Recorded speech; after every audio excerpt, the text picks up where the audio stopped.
there remains significant opportunity for it to consolidate its legacy. Priority should be given to concluding the constitutional amendment process in a manner that reflects broad national consensus, particularly ensuring the passage of critical bills, and one of those critical bills is the special seats bill for women, or special seats for women bill. Strengthening legal framework for credible elections, it's still an issue. Advancing reforms that deepen inclusion, including greater representation of women and other historically underrepresented groups. Improving transparency in legislative operations, and ensuring that oversight functions are rigorous, evidence-based, and focused on measurable outcome for citizens. For more than 15 years, PLAC has worked alongside the National Assembly in pursuit of these very objectives. We have supported institutional strengthening through technical assistance to committees, research and policy analysis, legislative drafting support, orientation program for legislators and staff, capacity building initiatives, public hearings, and the development of digital tools that improve access to legislative information. Through our Bills Track platform, PLAC has done quite a lot, including the PLAC Bills Track platform, the legislative repository, policy briefs, scorecards, and publications. We have sought to make the National Assembly more accessible to citizens and strengthen more access for citizens to evidence-based lawmaking. We have also worked extensively with other civil society organizations, the media and development partners to promote informed citizen engagement with legislative processes. Our support has always been guided by one principle: a legislature that is strong and strengthens our democracy. Because without democracy, and indeed without a National Assembly, this country reverts to non-democracy, to dictatorship. We would like to see a National Assembly that is stronger, that holds the executive to account in very strong manner. It looks at this time that this is not exactly what is, and citizens are very, very concerned about what appears to be some drift in society, particularly protection of our democracy. Nigeria's democratic reform or future will depend in no small measure on the effectiveness of the National Assembly in carrying out its responsibilities, as I have indicated. Where oversight is weak, corruption flourishes. Where representation is diminished, public trust declines. And I must say that public trust is declining very fast as we speak. But when the legislature performs its constitutional functions with courage, independence, and integrity, democracy is strengthened and citizens' confidence in government grows. As we look ahead, PLAC reaffirms its commitment to continue partnering with the National Assembly in promoting legislative activities and work, participation, and democratic accountability. We believe that the National Assembly is inseparable from the success of our democracy. And it is so very important that we continue to support the National Assembly to deliver on citizens' expectations of it. I would like to thank, and I do have see the High Commissioner of the British High Commission, who is here, Dr. Richard Montgomery. I do see the Ambassador of the European Union and several other development partners who have worked with PLAC to support the work that we are doing in the National Assembly. I would like to thank them.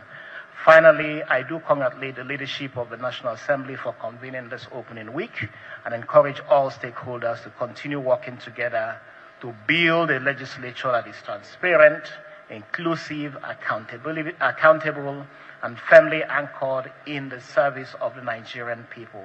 Thank you so much, Mr. Speaker.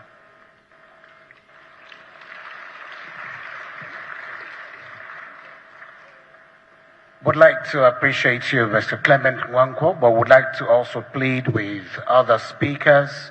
They'll be given the opportunity to come to the podium here to deliver a remark of goodwill, to please do us the honor of resting on the already established protocol for want of time. And every speaker that will be speaking by way of giving us his or her goodwill will please be allotted only 3 minutes. And the Speaker has also directed that we please inform everybody to please rest on the established protocol for want of time. The Speaker, Kogi State House of Assembly, Right Honorable Yusuf Umar, Speaker, Zamfara State, Right Honorable Bilyamino Ismaila Moriki, Speaker, Jigawa State, Right Honorable Haruna Aliyu Dangiating, and Speaker, Plateau State, Right Honorable Daniel Nanlong, and other speakers of state assemblies, we welcome you. Your Excellencies, our next speaker for his goodwill message is a man who is driving reforms in the health sector, ensuring there is effective implementation. I'm talking about the Coordinating Minister of Health and Social Welfare, Professor Muhammad Ali Pati, CON, for his goodwill message. Please, a round of applause for him.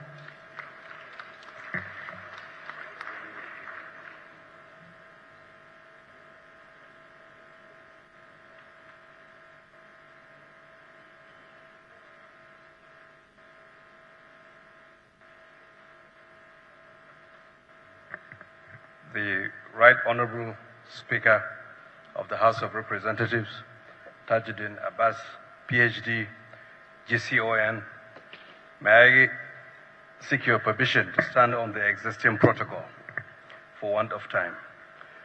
Let me begin by thanking you, Mr. Speaker, and all the principal officers of the National Assembly and leadership of the National Assembly for convening this National Assembly Open Week 2026 and for bringing us all together to reflect on the successes that have been accomplished in the 3 years of the 10th Assembly. And the topic that you've chosen is quite timely, focusing on advancing transparency, inclusiveness, as well as reform in our national journey. I want to congratulate the National Assembly for your steadfastness, for your focus, and for the rigor with which you exercise your constitutional mandate over the last 3 years. You've got many major important reforms that are under your belt, strengthen citizen engagement, and foster stability in our democratic journey. I want to start also by acknowledging that at the outset of the 10th Assembly, this country, I believe, had significant issues that were on the ground. In 3 years' time, I think we have seen move towards healing, unifying, and inspiring this country in line with the renewed hope agenda of His Excellency President Bola Ahmed Tinubu. The exemplary leadership of this National Assembly and the collaboration with the executive, I believe, sets an important foundation for continued progress, for charting a way forward for this country towards a prosperous, peaceful future. The consensus building that you have forged, I believe, will encourage the Nigerian polity to bet on the longer-term development of our country. I thank you, I congratulate you for your leadership, and congratulate all the members of the National Assembly for their excellent collaboration with the executive. Thank you very much.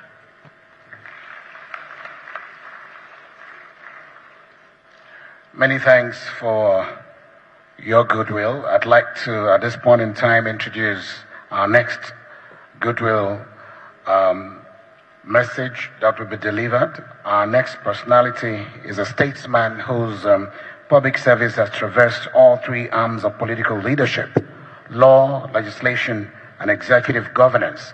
As Speaker of the 9th House of Representatives, he championed consensus building, institutional reforms, and productive partnership between the legislature and the executive. In his current capacity as Chief of Staff to the President of the Federal Republic of Nigeria, he continues to serve the heart of government, providing strategic coordination in support of the renewed hope agenda of our dear President. Please, distinguished ladies and gentlemen, join me in warmly receiving the former Speaker of the House of Representatives, His Excellency, the Right Honorable Femi Akim Gbajabiamila, CFR, Chief of Staff to the President of Nigeria.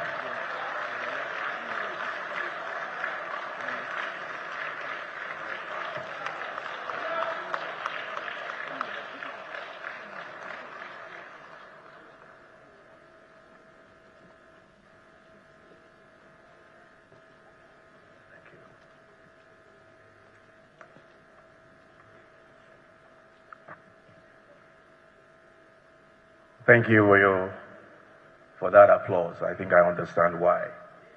God bless you all. Mr. Speaker, my honorable colleagues, allow me, as instructed, to stand on the protocol as established. I am delighted to join you at the 2026 National Assembly Open Week. I bring warm greetings from His Excellency President Bola Ahmed Tinubu, GCFR, and congratulate the leadership and members of the 10th National Assembly for sustaining this important platform for public engagement. Now, returning to the National Assembly is always deeply personal for me. This is not merely a place where I once served. It is an institution that shaped my understanding of public duty and strengthened my conviction that democracy works best when citizens can see it, when citizens can understand it and participate in it. The theme that you have chosen, 3 years of the 10th Assembly, advancing transparency, inclusion, and reform, speaks directly to the foundations of a credible legislature. Transparency turns constitutional authority into public trust. Inclusion ensures that voices of our diverse people are not only heard, but reflected in national priorities. Reform keeps our institutions responsive to changing realities and capable of delivering better outcomes. An open week must therefore be more than the ceremonial opening of the gates of Parliament. It should be an invitation to scrutiny, dialogue, and partnership. Citizens should be able to follow how laws are made, understand how public resources are appropriated, and see how legislative oversight protects the national interest. Equally, the legislature must continue to hear from young Nigerians, hear from the women, hear from persons with disabilities, civil society, the private sector, professional bodies, and communities across the Federation. Having had the privilege of serving as Speaker of the House of Representatives, I understand the weight of the gavel and the difficult task of reconciling competing interests in a manner that preserves unity and advances the common good. I therefore commend the President of the Senate, His Excellency Senator Godswill Akpabio, GCON, and the Speaker of the House of Representatives, His Excellency Right Honorable Tajuddin Abbas, GCON, the principal officers, and all members of the 10th National Assembly for their service and for the reforms undertaken thus far. Now, while the executive and the legislature are separate arms of government, they share one ultimate mandate, which is to improve the lives of the Nigerian people. Constructive cooperation does not diminish legislative independence, nor does robust debate amount to institutional conflict. Our democracy is strengthened when both arms engage with mutual respect, constitutional fidelity, and a clear focus on results. As we reflect on the first 3 years of the 10th Assembly, I encourage us to look beyond the record of activities to the measure of impact, laws that solve real problems, budgets that translate into visible development, oversight that improves performance, and representation that renews citizens' confidence in government. The Presidency remains committed to a productive relationship with the National Assembly in pursuit of security, economic renewal, social justice, and shared prosperity under the renewed Hope agenda. Nigerians expect their institutions to work together. I congratulate once more the 10th National Assembly and all partners who have made this open week possible. I especially congratulate the Speaker of the House and his leadership for putting this together consistently. This is what democracy is all about. May this gathering deepen public trust, strengthen democratic accountability, and remind us all that public office is above all a public trust. Let the conversations that will be had here over the next 3 days be candid.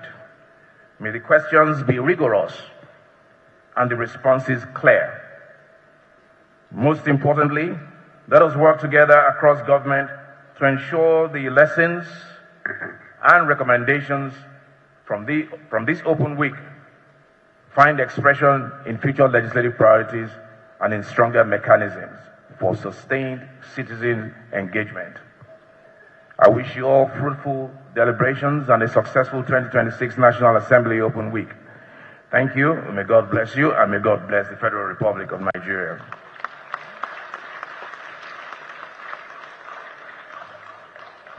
I think he deserves another round of applause. This is a man who advanced legislature during his tenure in the 9th House of Representatives as Speaker. All right, Your Excellencies, highly distinguished guests. Our next speaker is one who believes that through research, innovation, and strategic partnerships, supporting the National Assembly, of course, we can build a legislature that is responsive. Okay. We'd like to interrupt the next goodwill by having to welcome into these hallowed chambers His Excellency, the President of the Senate and Chairman of the National Assembly, His Excellency, Distinguished Senator Dr. Godswill Obot Akpabio, GCON, Ukwa Akwa Ibom.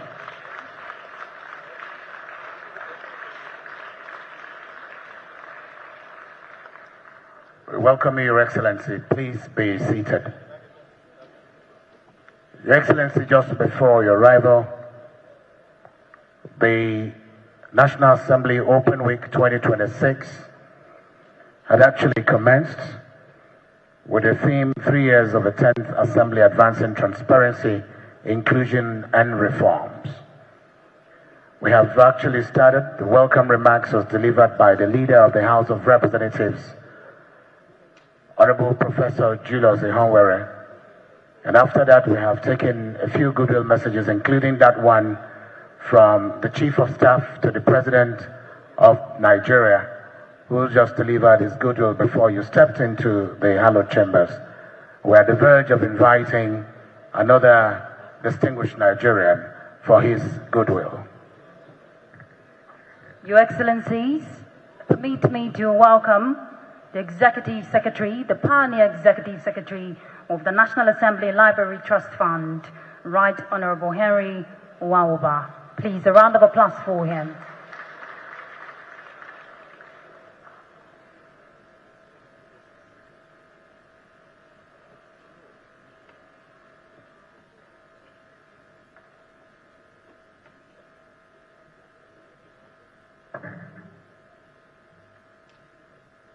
Thank you very much.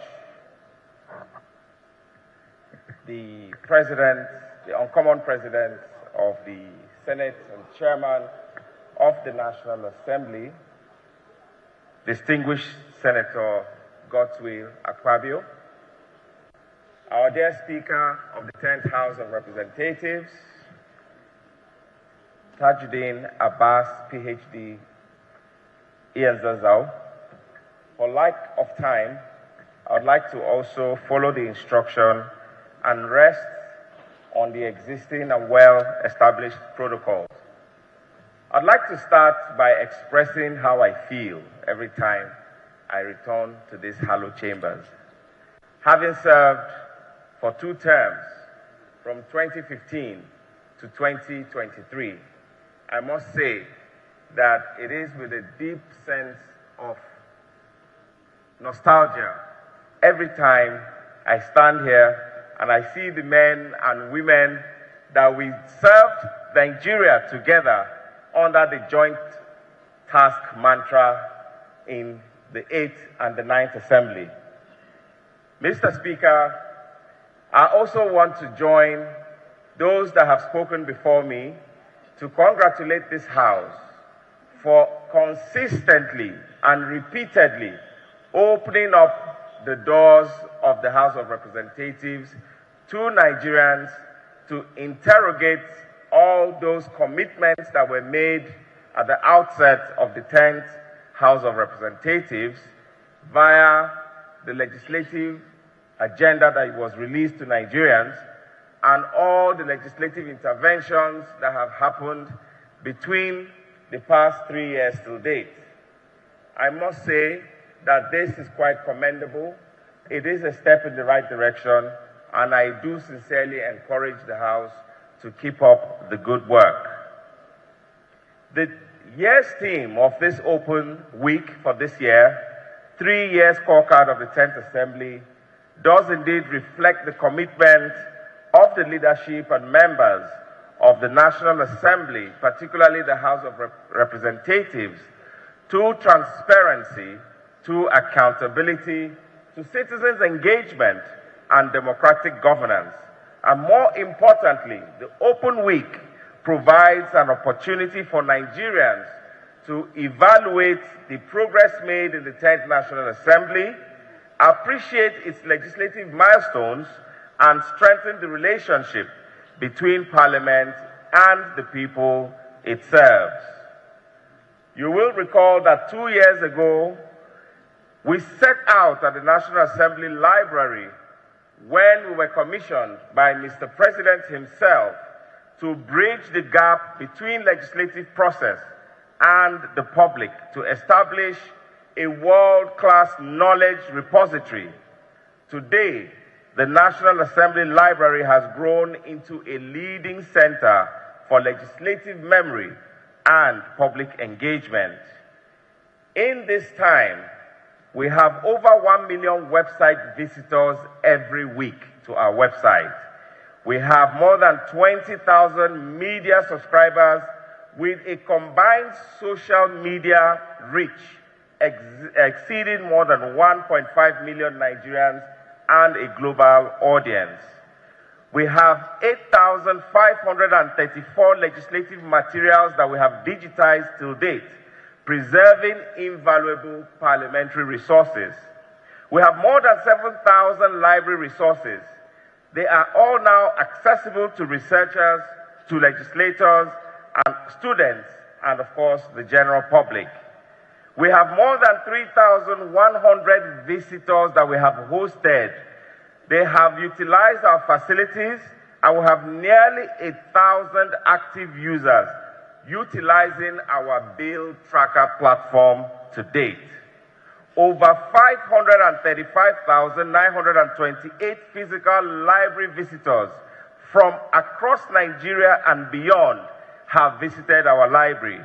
We have more than 100 policy-oriented research papers that were published and over 100 museum artifacts that you can see that we have preserved for our parliamentary records and democratic heritage.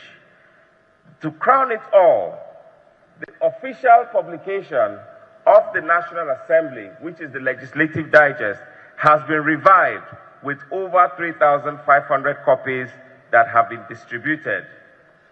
Today, I'm pleased to announce to this House that over the course of this open week, we shall be launching our mobile app, which I hope Chimdi is able to project on the wall so that we can see what we have put together for Nigerians to make what we do in Parliament easier to reach. It is going to be available on the iOS and the Android platforms, and through that, you can easily access our bill trackers, our e-library, our library catalog, instant registration to use the library, direct legislator access, real-time news, and many more.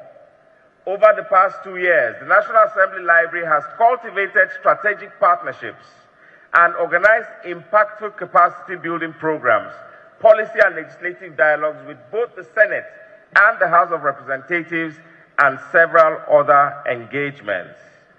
Our vision is clear: to build a world-class parliamentary knowledge institution that serves legislators, researchers, policymakers, students, and development partners, and indeed all Nigerians that seek credible legislative information. I express our profound appreciation to the leadership of the National Assembly for their steadfast support, especially the President of the Senate, distinguished Senator Godswill Akpabio, who spent over 3 hours with me in the library the day he visited, and of course, to the E.S. Zazao himself, the Speaker of the 10th House of Representatives, Abbas Tajuddin, PhD, GCON, for their visionary leadership and commitment to strengthening our democratic institutions and supporting the library. I also acknowledge our distinguished legislators, the clerk to the National Assembly, the management staff of the National Assembly, development partners, and the media, civil society organizations, and all stakeholders indeed, whose collaborations have continued to immensely contribute to our success. I wish us a productive open week, and God bless the Federal Republic of Nigeria. Thank you. Thank you very much, Executive Secretary, Pioneer Executive Secretary, National Assembly Library Trust Fund, Honorable Henry Nwauba. Very quickly, I'd like to recognize the presence of distinguished Senator Dr. Tony Nwoye. We welcome you. Minority Leader of the Senate, distinguished Senator Abba Moro, PhD, we also welcome you. And we'd like to welcome our brother, Ambassador Dakpo Oyewole, the Secretary General, Conference of Speakers and President of African Legislature. We welcome you very profoundly to today's event. Your Excellency, the Uncommon President of the Senate, Your Excellency, the Right Honorable Speaker of the House of Representatives, distinguished ladies and gentlemen, strong democracies are enriched through enduring partnerships found on mutual respect, shared values, and a collective commitment to peace, prosperity, and good governance.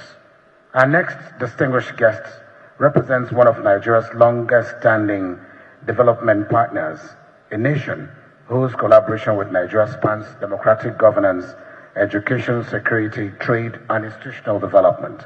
Please join me in welcoming His Excellency Dr. Richard Montgomery, the British High Commissioner to Nigeria, as he delivers his goodwill message. Please, a warm round of applause for him as he steps down. Again, we are allotting only 2 minutes. Please be mindful of that, and please stay on the existing protocol. Thank you.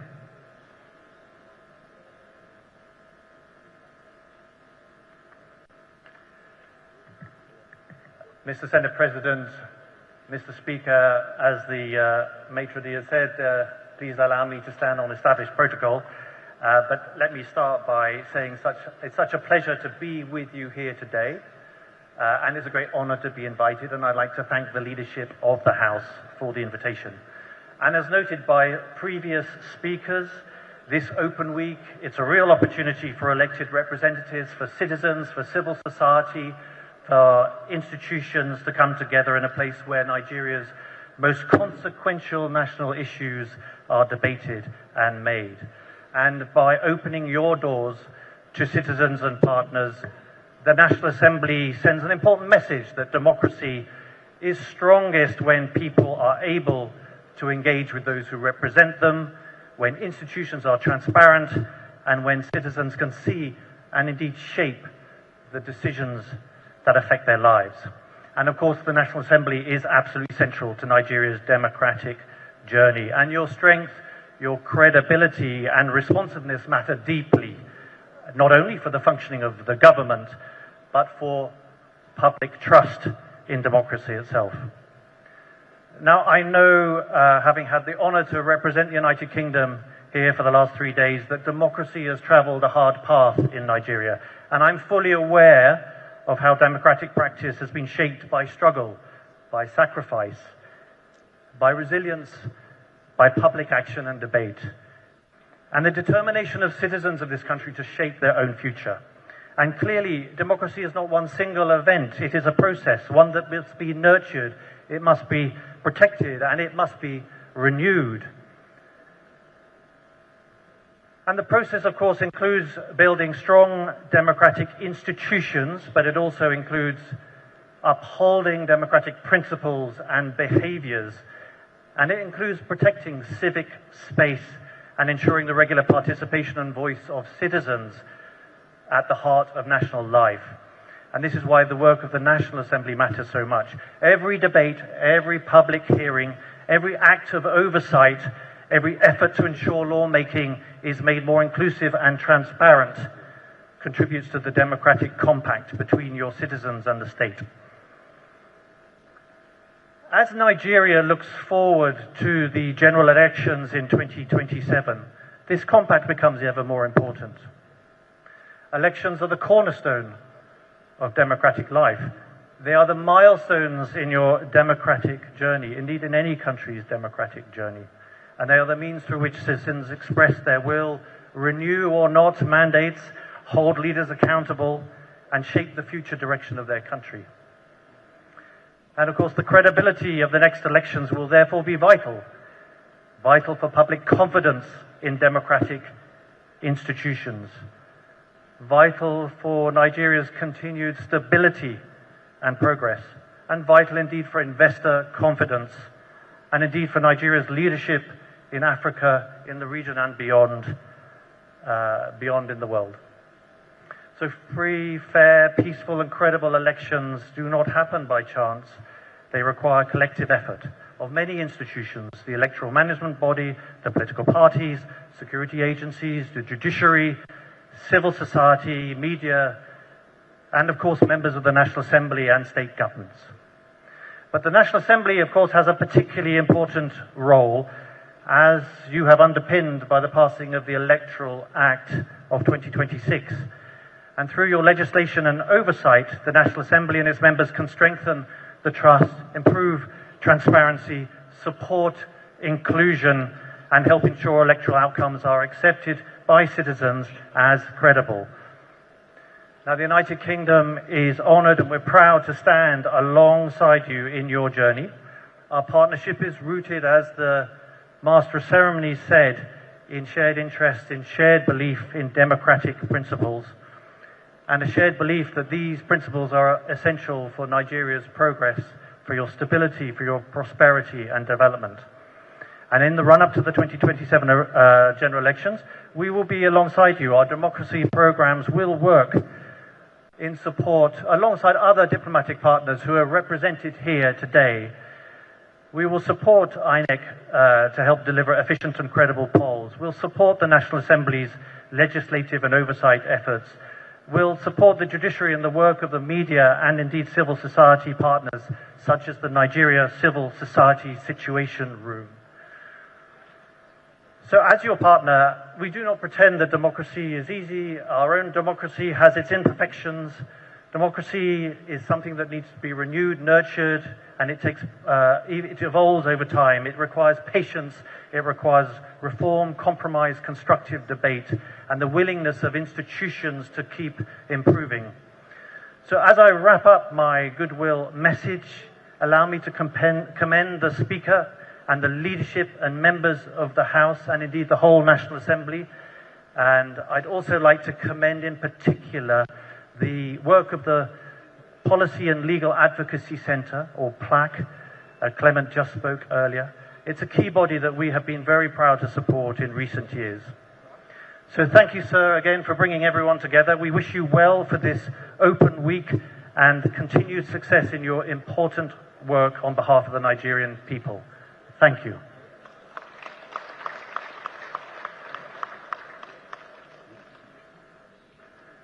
Thank you very much, Dr. Richard Montgomery, British High Commissioner to Nigeria.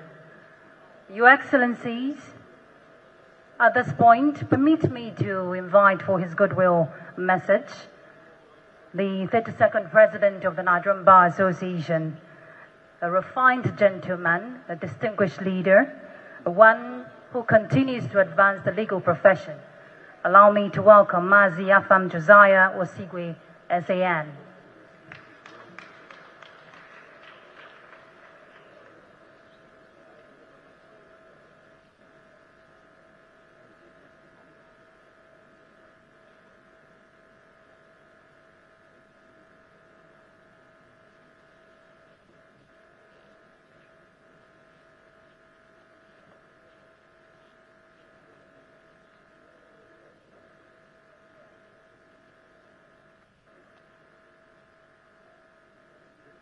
You can stay back.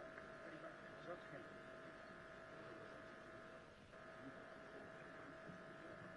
Mr. Speaker of the House of Reps, the President of the National Assembly, distinguished Senator Goswill Ababio, may I adopt the already established protocol.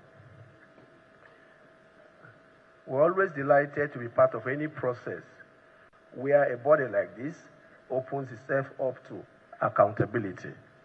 Where a body like this presents a scorecard to the nation, it is a way of saying, judge us by the work we have done, and let us get your feedback. And it is to that extent that the NBA is delighted to be part of this process.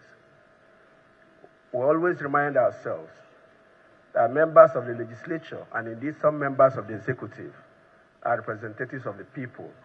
When you gather here to make laws, you do so on our behalf.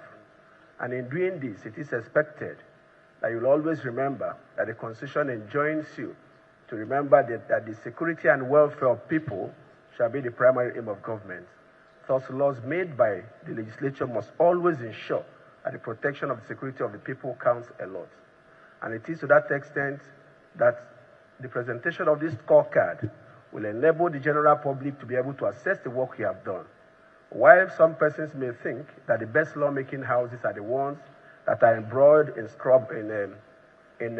squabbles and fight, the important thing is not the process, how you get there, but the quality of the work we have done.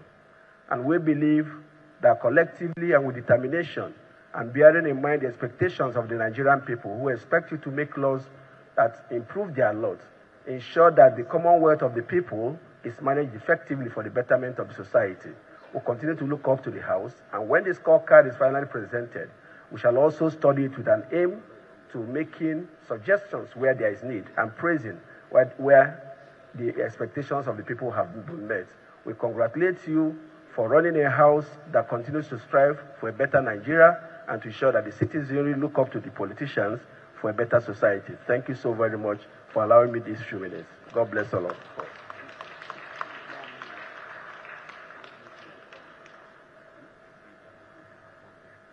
Thank you very much. Please, can we have another resounding applause for all our speakers thus far? Thank you very, very much. Our very next distinguished guest to speak from this podium is a very highly respected diplomat and a valued partner in our shared pursuit of cooperation and development. I'd like you to please join me as I welcome His Excellency Ambassador Greta Minot, the EU Ambassador to Nigeria, and with concurrent to the ECOWAS countries. Please, ladies and gentlemen, let's welcome him with a very resounding applause as he makes his way here for his goodwill. Whilst you make your way here, let me also recognize the presence of distinguished Senator Osita Izunaso, PhD. You're welcome, sir. Ambassador Minot.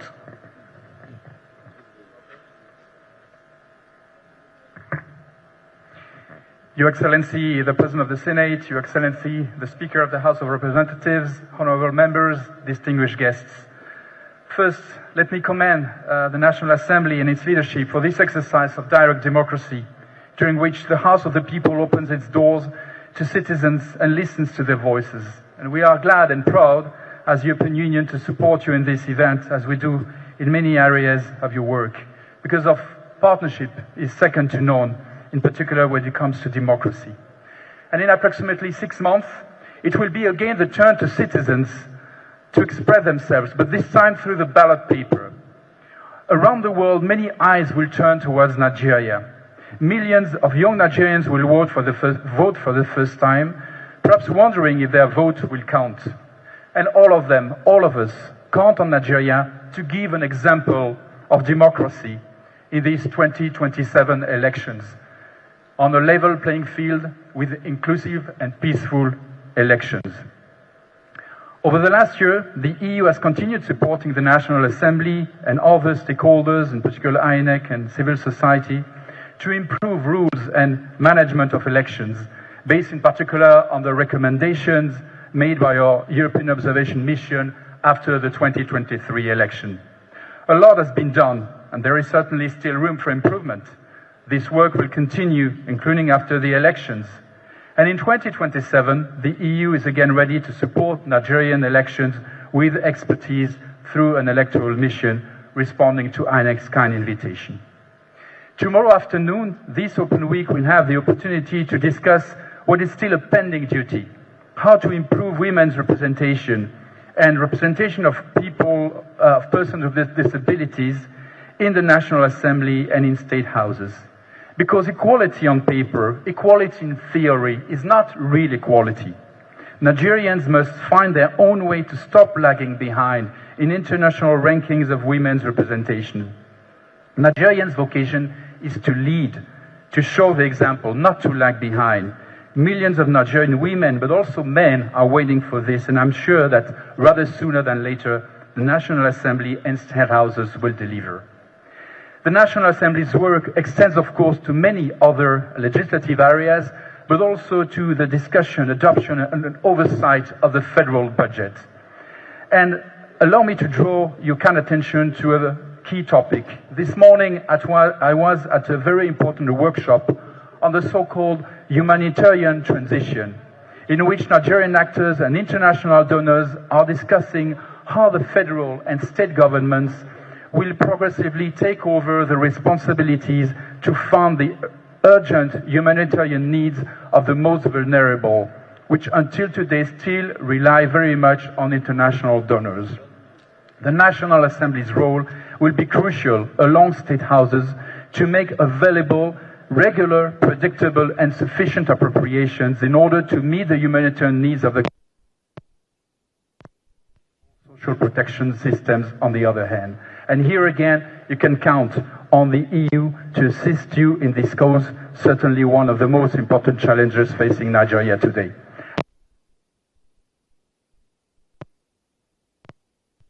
And an important part of this three-day agenda. The EU is stepping up its effort in this area so essential for the future of Nigeria to join your efforts to dedicate more resources to this national priority. We know that your achievements in Nigeria will have a positive impact for us in Europe.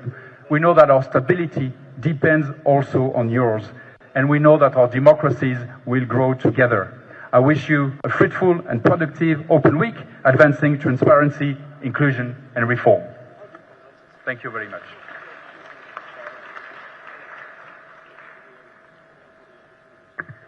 Thank you very much, Ambassador Gauter Mignot, the head of European Union delegation to Nigeria and ECOWAS. And allow me to use this time to say thank you to the EU for the consistent support across all strata of governance. At this point, Your Excellencies, permit me to kindly welcome the Chairman, Conference of Speakers of State Legislatures of Nigeria, and Speaker, Delta State House of Assembly, Right Honorable Dennis Guo. Please, a round of applause for him.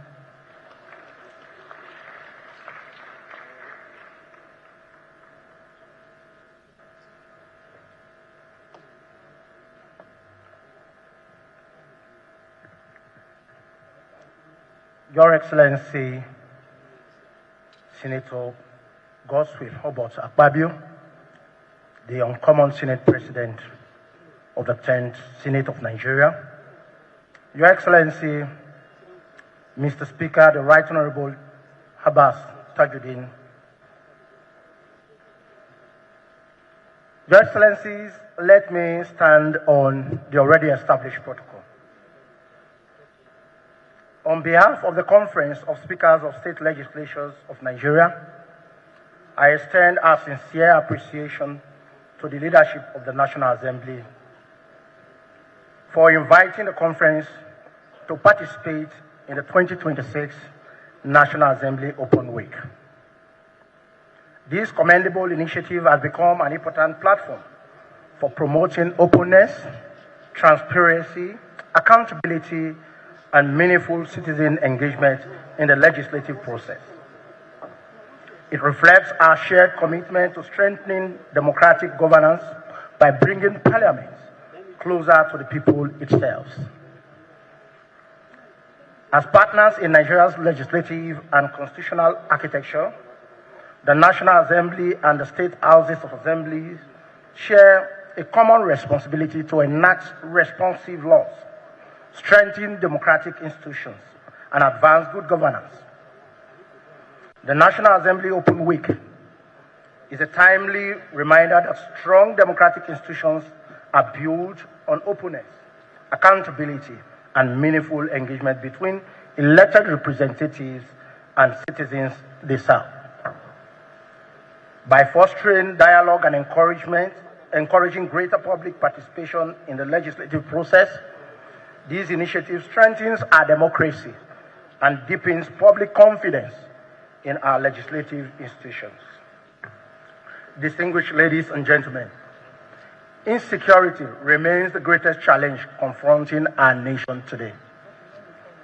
While effective legislation and sound public policy are indispensable, lasting solutions require sustained engagement with the people and stronger collaboration among governments, legislations, security agencies, traditional institutions, civil society organizations, development partners, and local communities.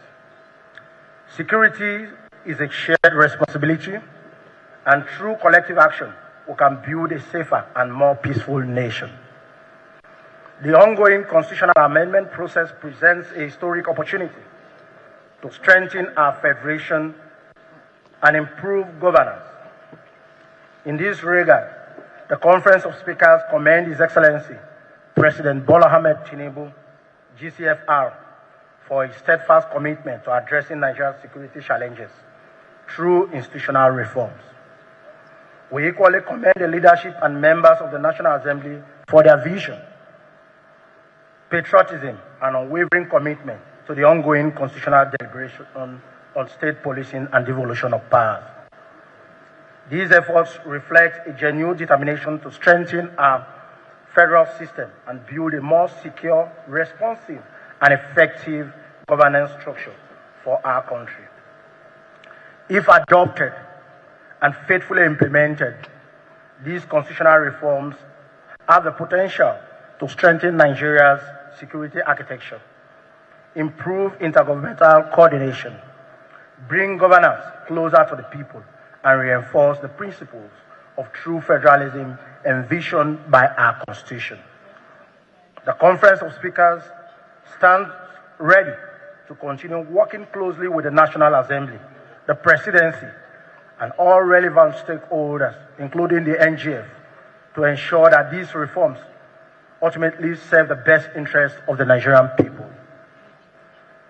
As constitutional partners in this important national endeavor, we remain committed to supporting reforms that deepen our democracy, strengthen our institutions, promote peace and security, and advance sustainable national development. Once again, I congratulate the leadership of the National Assembly for sustaining this laudable initiative and wish all participants fruitful and productive deliberations. Together, let us continue to strengthen our democratic institutions, secure our nation, and build a federation that truly serves the aspiration of every Nigerian. A secure Nigeria requires not only strong institutions, but also strong partnership founded on trust, collaboration, and active citizen participation. Thank you for your kind attention, and may God bless the Federal Republic of Nigeria. Thank you, and God bless you all.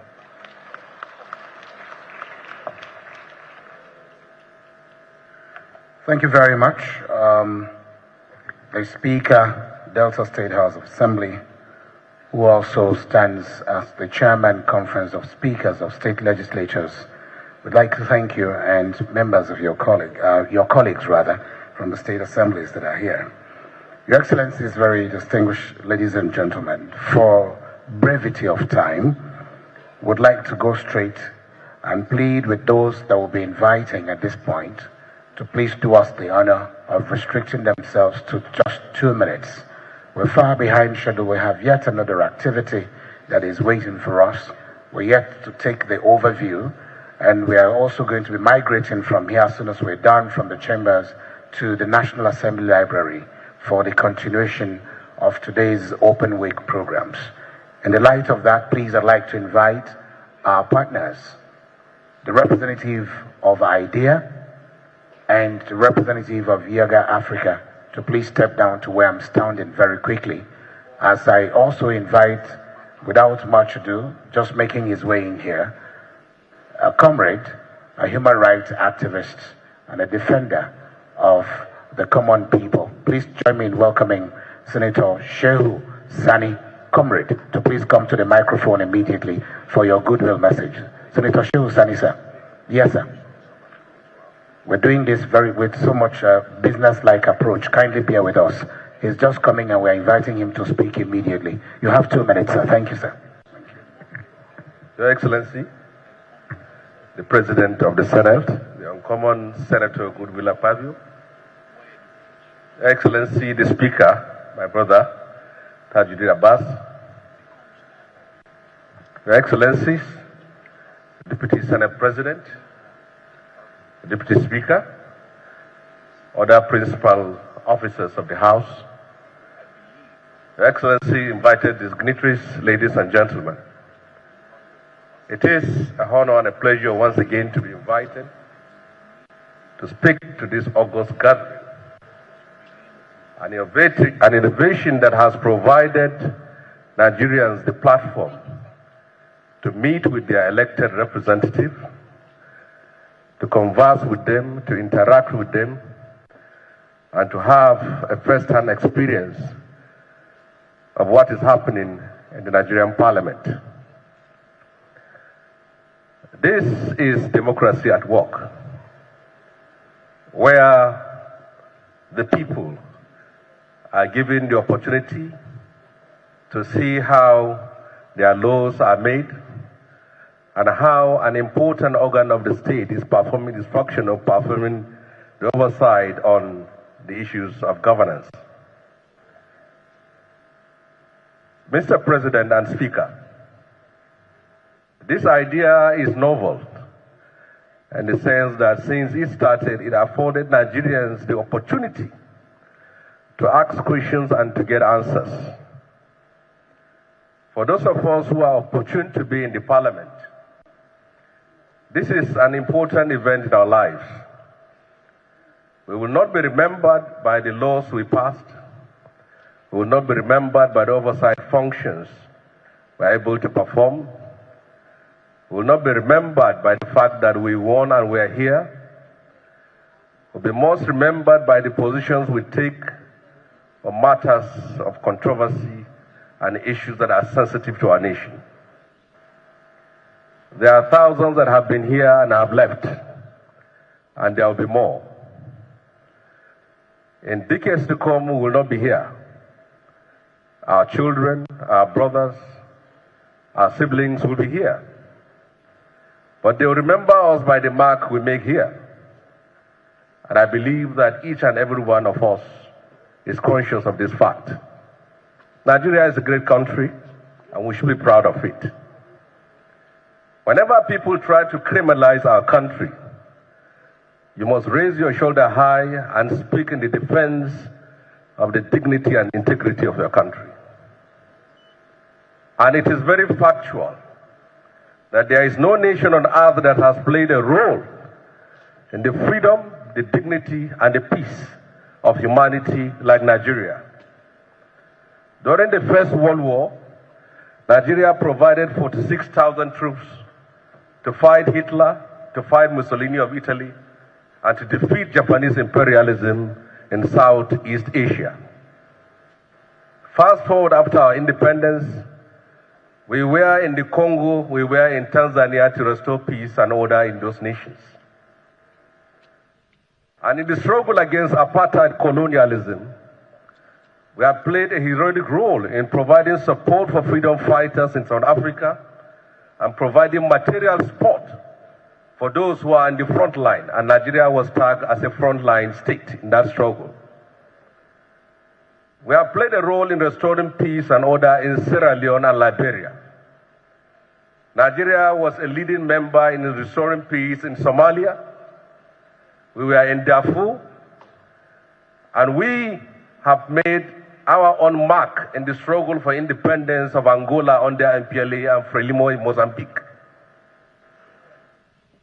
For all that we have done for humanity, Nigeria has never asked for a dime, and we have never asked to be compensated.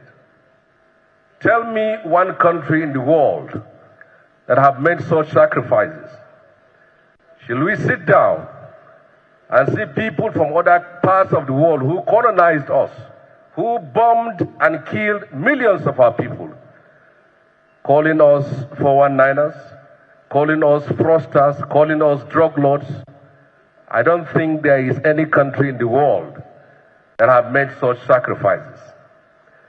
Wherever you go, you should speak with pride, dignity, and honor that you are a citizen of a nation that has paid its price in the Committee of Nations.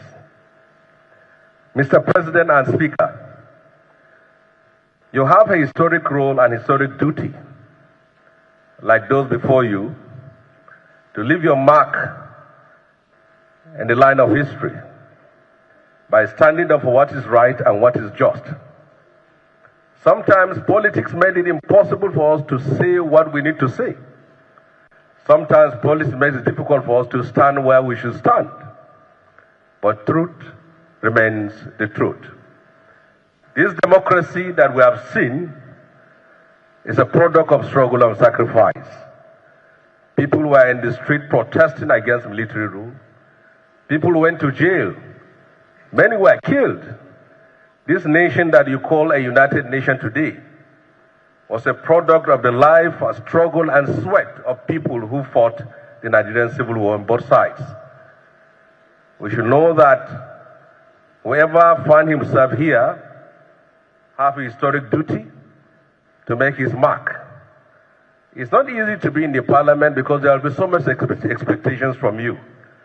Expectations from the family, expectations from friends who think you should enrich them, expectations from your constituency who are taxing you to do what you don't have the resources to do. That is the reality. There are people who come in here rich and go out here poor. There are people here whose life was made worse by being in this place. It's a reality of life. Whatever it is, you must find your place. You must struggle within the turbulence and storm of Nigerian state to make your own impact, and that impact shall be felt. Thank you very much for this opportunity, and God bless.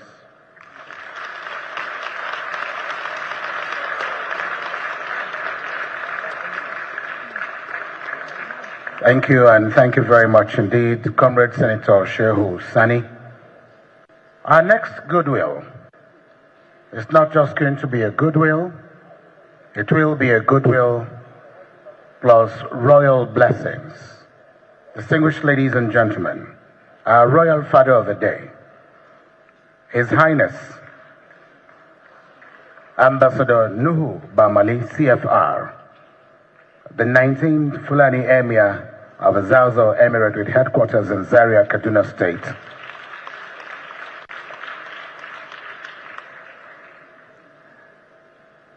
He's a diplomat par excellence, he's a banker, public servant, lawyer, and board chairman of Industrial and General Insurance PLC.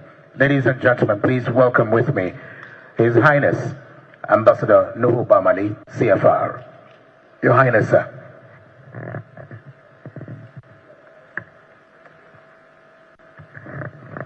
أعوذ بالله من الشيطان الرجيم بسم الله الرحمن الرحيم.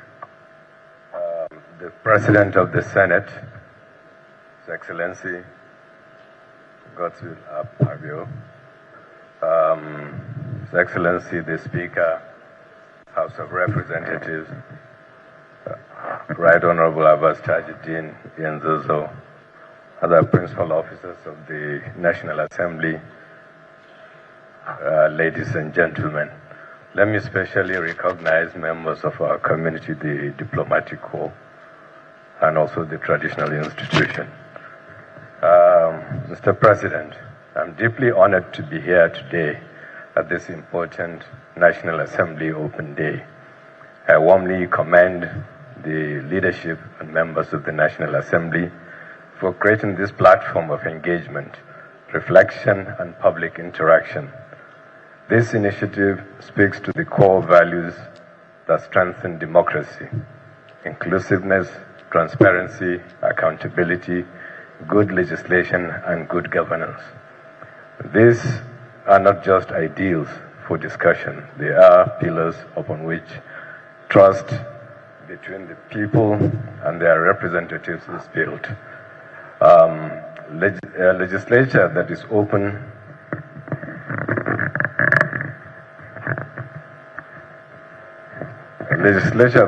open to the people becomes stronger, more effective, and more responsive. When citizens are included in the lawmaking process, when they understand how decisions are made, and when they can see the work of their representatives clearly, democracy becomes meaningful. Public confidence grows when governance is not hidden, but visible and accessible. I therefore encourage the National Assembly to continue deepening public engagement, expanding consultations, and ensuring that voices of communities, traditional institutions, women, youth, and other stakeholders are heard in the legislative process. True representation is not only about speaking for the people, but also about listening to them. Good legislation is the foundation of national progress. Laws must be properly centered, must be people-centered, practical, fair, and capable of addressing the real challenges of our time. In doing this, it is important to learn an international best practices while always adapting them to our local realities, culture, and national priorities. A strong nation is one that governs with wisdom, foresight, and integrity. I also wish to emphasize the importance of accountability. Public office carries public trust. Every institution, especially those entrusted with lawmaking and oversight, must remain accountable to the people. Accountability strengthens institutions, reduces mistrust, and promotes responsible leadership. As we reflect on the future of our democracy, let us all remember that governance is a shared responsibility. The legislature, the executive and judiciary, traditional institutions, civil society, and the citizenry all have important roles to play in building peaceful, just, and prosperous nations. May I therefore commend this open day as a noble and timely initiative. I urge you all to use this opportunity to strengthen dialogue, promote understanding, and renew our collective commitment to national development. Thank you very much for listening. Thank you.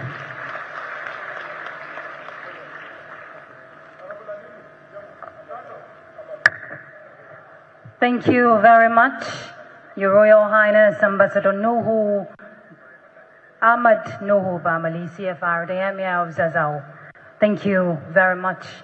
Indeed, traditional institutions play a strategic role in promoting good governance.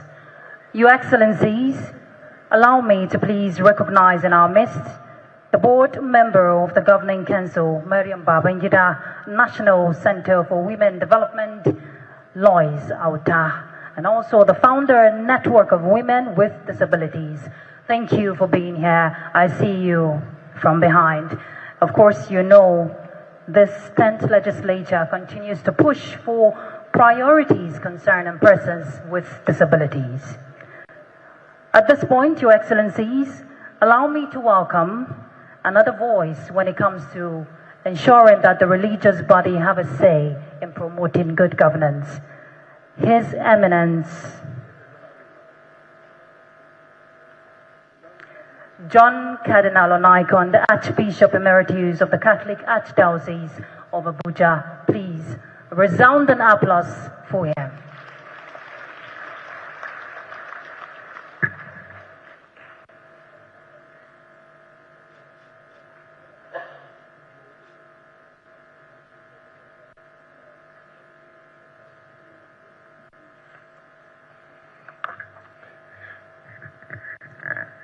I thank the organizers for thinking of inviting me to this wonderful occasion. We have to do away with protocols. So at least let me say good afternoon, dear Nigerians, fellow citizens, and friends of Nigeria. My goodwill message will be very brief. I'm trying to keep within the 3 minutes that they are talking about. I will speak first, the importance of this legislature. Secondly, a plea to the members of the National Assembly. And finally, a prayer, which is what I am good at doing. First, the legislature is the heart of the three arms of a democratic government, the other two being the executive and the judiciary. While military dictatorship can pretend to have an executive arm of government to which they manage to co-opt the judiciary, there is no way it can pretend to have a legislature. If democracy is a government of the people, by the people, for the people, the legislature represents the people and cannot abdicate that popular role nor betray that sacred trust. Secondly, my plea, I have a passionate plea to the members of the National Assembly. Please, represent the people. Seek their mandate in a free and fair election to occupy these hallowed chambers. And while here, do the will of the people whom you claim to represent. Be a check on the executive on behalf of the people, guided by an independent and competent judiciary whose duty it is to guarantee the rule of law for our nation. And finally, let me do what I normally do, what I'm trained to do, prayer.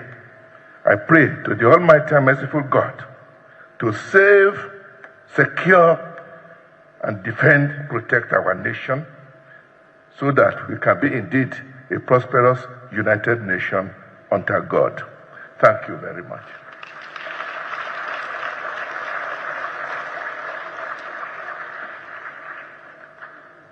Thank you very much. We thank you, sir. He's learning to take a bow. Please, can we give him a round of applause as well? Thank you very much, Your Eminence, John Cardinal Onaikon. Your Excellency, the Uncommon President of the Senate, Your Excellency, the Right Honorable Speaker of the House of Representatives,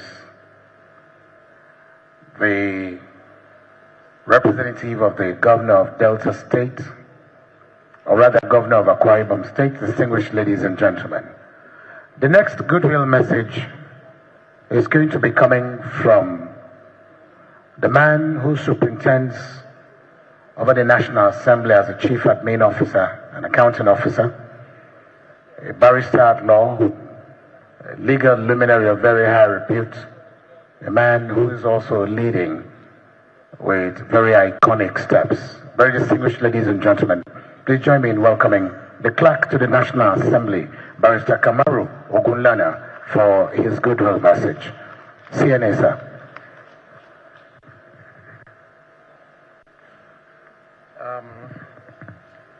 Thank you. Thank you so much, Director of Programs. Before I deliver my speech, let me first recognize the uncommon President of the Senate we have, His Excellency Senator Godswill Obot Akpabio, GCON. Let me equally recognize the Speaker of the House of Reps, His Excellency Right Honorable Tajuddin Abbas. I would like to stand on the existing protocol as directed, but let me use this opportunity to recognize some members of the National Assembly family that are here. I would like to recognize all the former presiding officers who have scripted time to attend this program. I would equally like to recognize all the former clerks that are here. At times, we don't seem to appreciate each other. I used to receive visitors from different countries. As a matter of fact, there is no month that goes by that I don't receive foreign delegation in Nigeria. The point I used to make that point that ours is one of the busiest and the biggest parliaments in the world. These two presiding officers you are seeing are the busiest public servants in Nigeria, outside the President of the Federal Republic of Nigeria. At times I used to wonder where they get their energy to serve, because the Senate President that I know don't sleep. And the energy the Speaker brings into this job, I don't know of any Speaker that have done so. Having said that, just to make that point, if you appreciate them, by extension, you are appreciating yourself. I would like to now go into my speech. I have a long speech, but I would like to bridge it. This open week has become one of the most important expressions of parliamentary openness and democratic engagement in Nigeria. It demonstrates the commitment of the House of Representatives to ensuring that Parliament remains not merely an institution where laws are enacted, but one where the voices of citizens are heard, respected, and reflected in national decision making.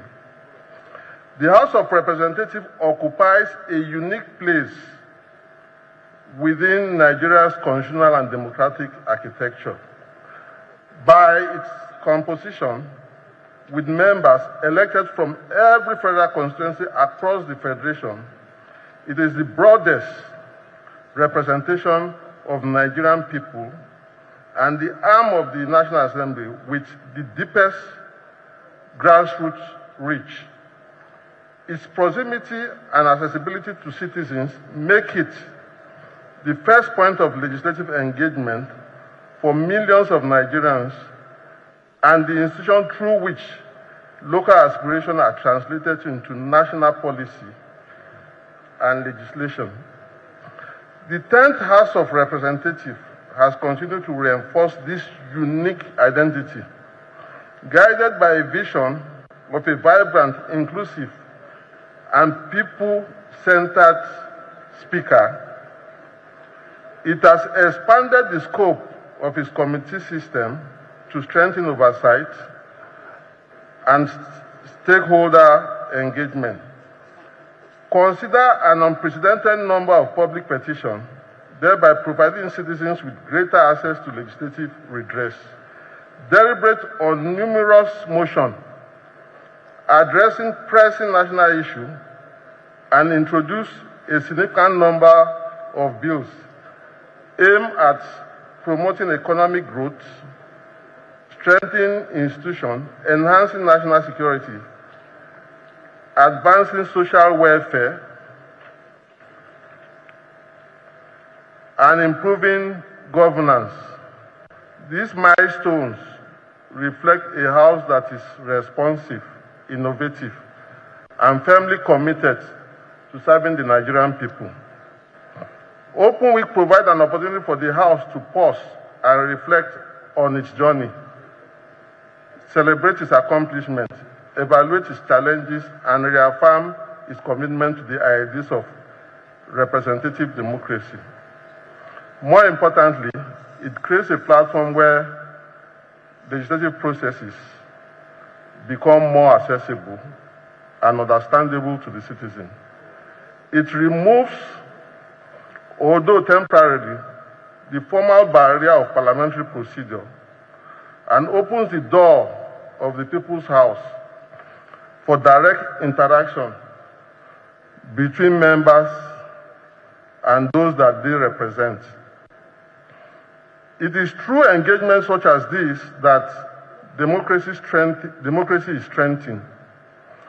Citizens gain a better understanding of the legislative process, while members receive invaluable feedback that enriches representation, inform policy choices, and enhance legislative effectiveness. In an era where transparency, accountability, and public trust are indispensable to democratic governance, initiatives such as the Open Week demonstrate the Parliament's willing to listen, learn, and lead in partnership with the people. As the administrative head of the National Assembly, I commend the leadership of the House of Representatives under the able stewardship of the Right Honorable Speaker for institutionalizing this initiative and for continuously promoting a legislative agenda that is open, responsive, and accountable. I also acknowledge the invaluable contribution of our development partners, particularly those who have consistently supported efforts to deepen parliamentary democracy and citizens' engagement in Nigeria. I encourage all participants to engage actively in the discussion, exhibition, interactive session, and other activities lined up for this year's program. The ideas shared and relationship built during this Open Week will undoubtedly contribute to strengthening our parliament and consolidating our democracy. To conclude, on behalf of the National Assembly management, I will like to extend my sincere appreciation to the President of the Senate, the Speaker of the House of Representatives, distinguished senators and honorable members, the Chief of Staff to the President, former presiding officers that are here, members of the diplomatic community in attendance, heads of ministries and departments that are here, our royal fathers, religious leaders, and representatives of the civil society organization, of course, the media and other esteemed participants for honoring this invitation. Thank you so much for your time.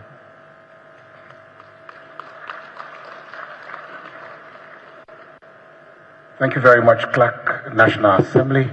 Your Excellency, for brevity of time and to plead with you for your kind understanding, one of our partners has been here, and we'd just like to hear from them very briefly for just 1 minute before we invite the former presiding officer who will be speaking on behalf of all former presiding officers that are here. Let me very warmly invite Yetunde Bakari, Programs Manager, Yaga Africa, to please come to the podium for just 2 minutes. Thank you.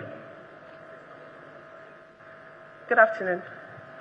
The President of the Senate, distinguished Senator Godswill Akpabio, the Speaker of the House of Representatives, Right Honorable Abbas Tijani, please allow me to start on the already established protocol.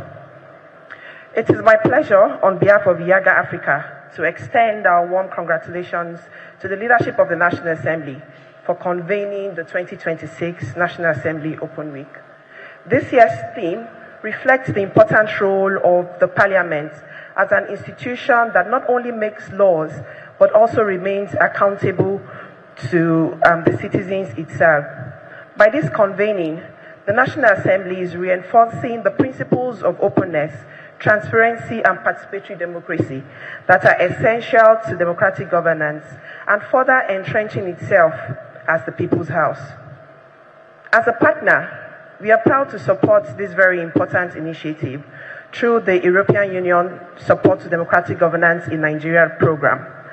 Our support for this open week reflects our belief that strong legislatures are indispensable to building a responsive, transparent, and accountable legislature, and importantly, people-centered democracy.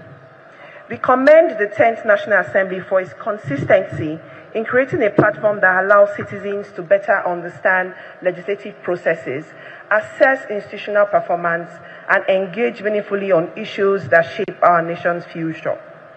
We urge the National Assembly to go beyond these conversations and strengthen its oversight functions, as there are increasingly growing concerns by citizens. And as the People's House, the National Assembly must ensure that indeed citizens can see, can feel that their interests are protected and the executive is held accountable. As we officially commence this year's Open Week, we hope that the deliberations here will produce practical recommendations and strengthen public confidence in the legislature.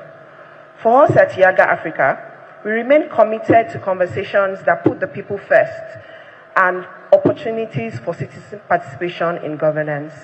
On behalf of Yaga Africa, I once again want to say congratulations to the leadership of the House for this convening. I wish us a successful and productive Open Week. Thank you. Thank you very much, representative of Yaga Africa. Your Excellencies, our next speaker is a man who is known or recognized for his humility, his courage, his visionary leadership. I'm talking about the former governor of Katsina State and Speaker 5th House of Representatives, and also the chairman governing board of TED Fund. Please allow me to welcome Right Honorable Aminu Bello Masari, CFR.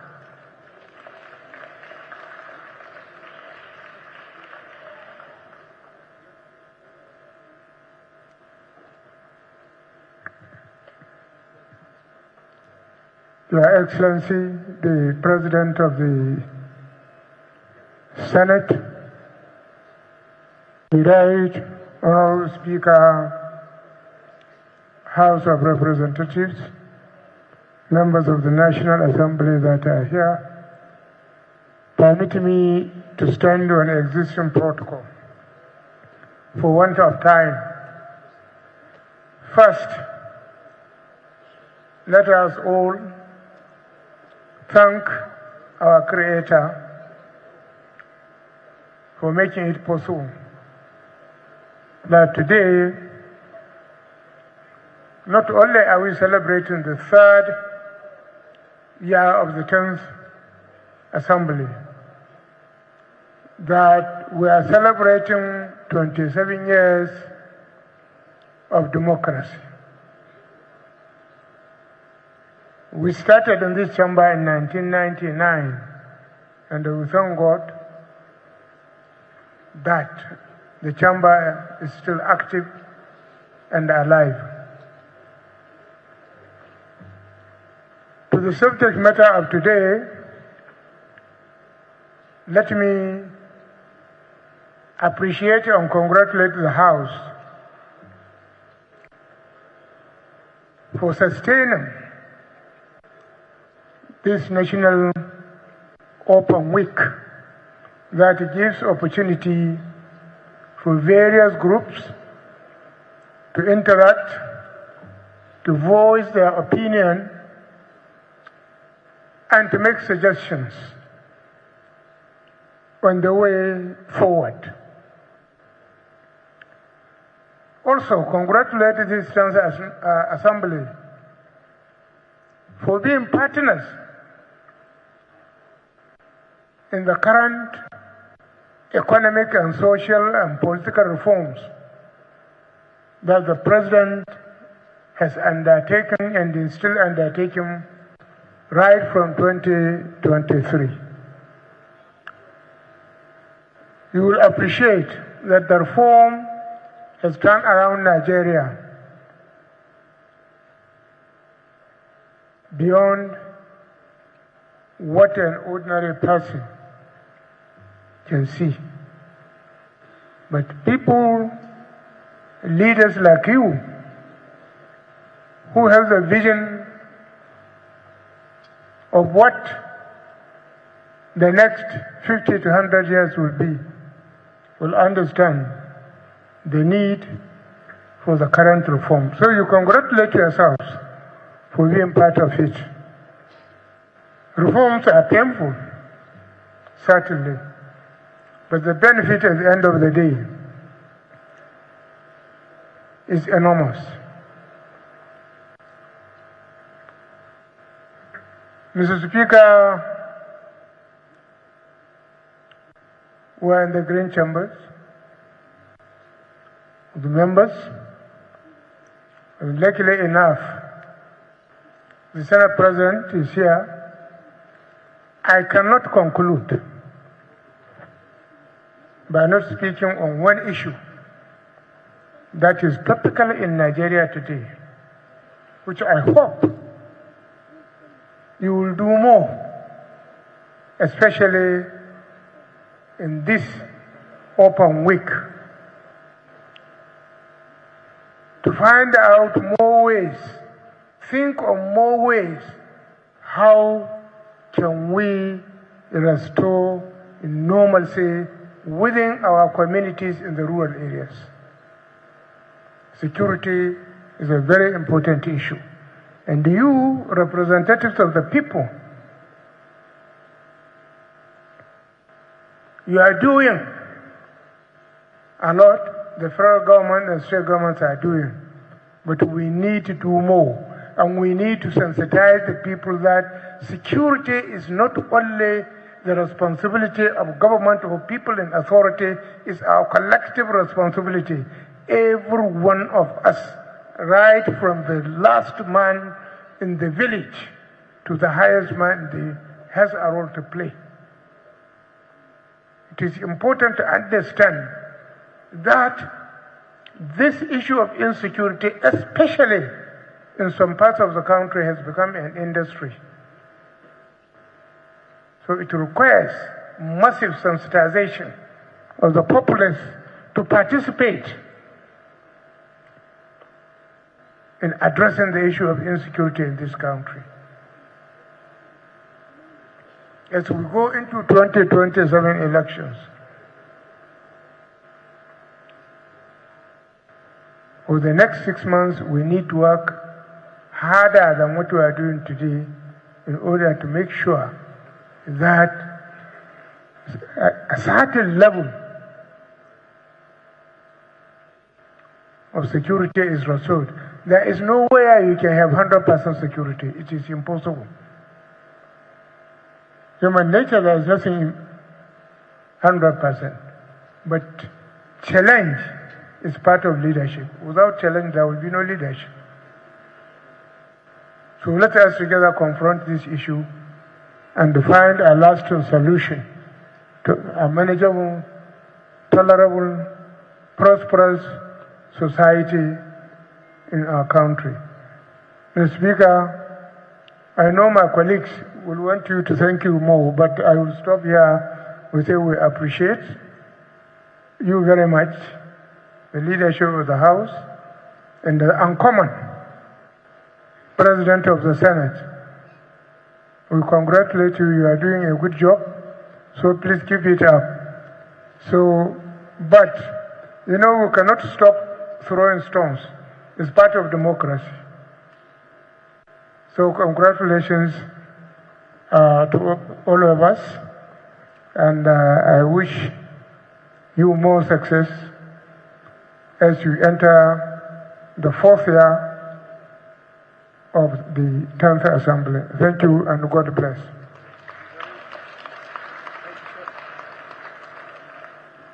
I had expected a louder applause for the former presiding officer. Thank you so very much. Moving on with the speed that is deserving of this program, we'd like to invite Professor Jake Dan Azumi, who doubles as the Chief of Staff to the Speaker of the House of Representatives, to approach the podium for the overview of the third-year scorecard/performance review of the 10th House of Representatives, the People's House, 2023 to 2026. Professor Jake Dan Azumi, please. A round of applause for him.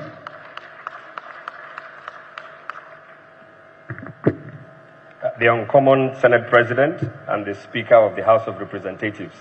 My task is very easy, and I will do it in just 5 minutes, which is to give an overview of the scorecard of the House of Representatives.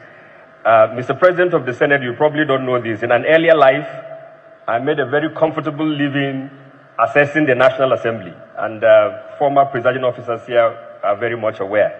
It was an honest work, and I was never short of opinion. I always had something to say about Parliament, and development partners always hired me to do that task. Then 3 years ago, Mr. Speaker hired me as his Chief of Staff, and then I made that transition from being a spectator to being a participant. One of the things I learned very quickly was that it's easier to assess, to grade a paper, as we academics do, than to sit for the exams.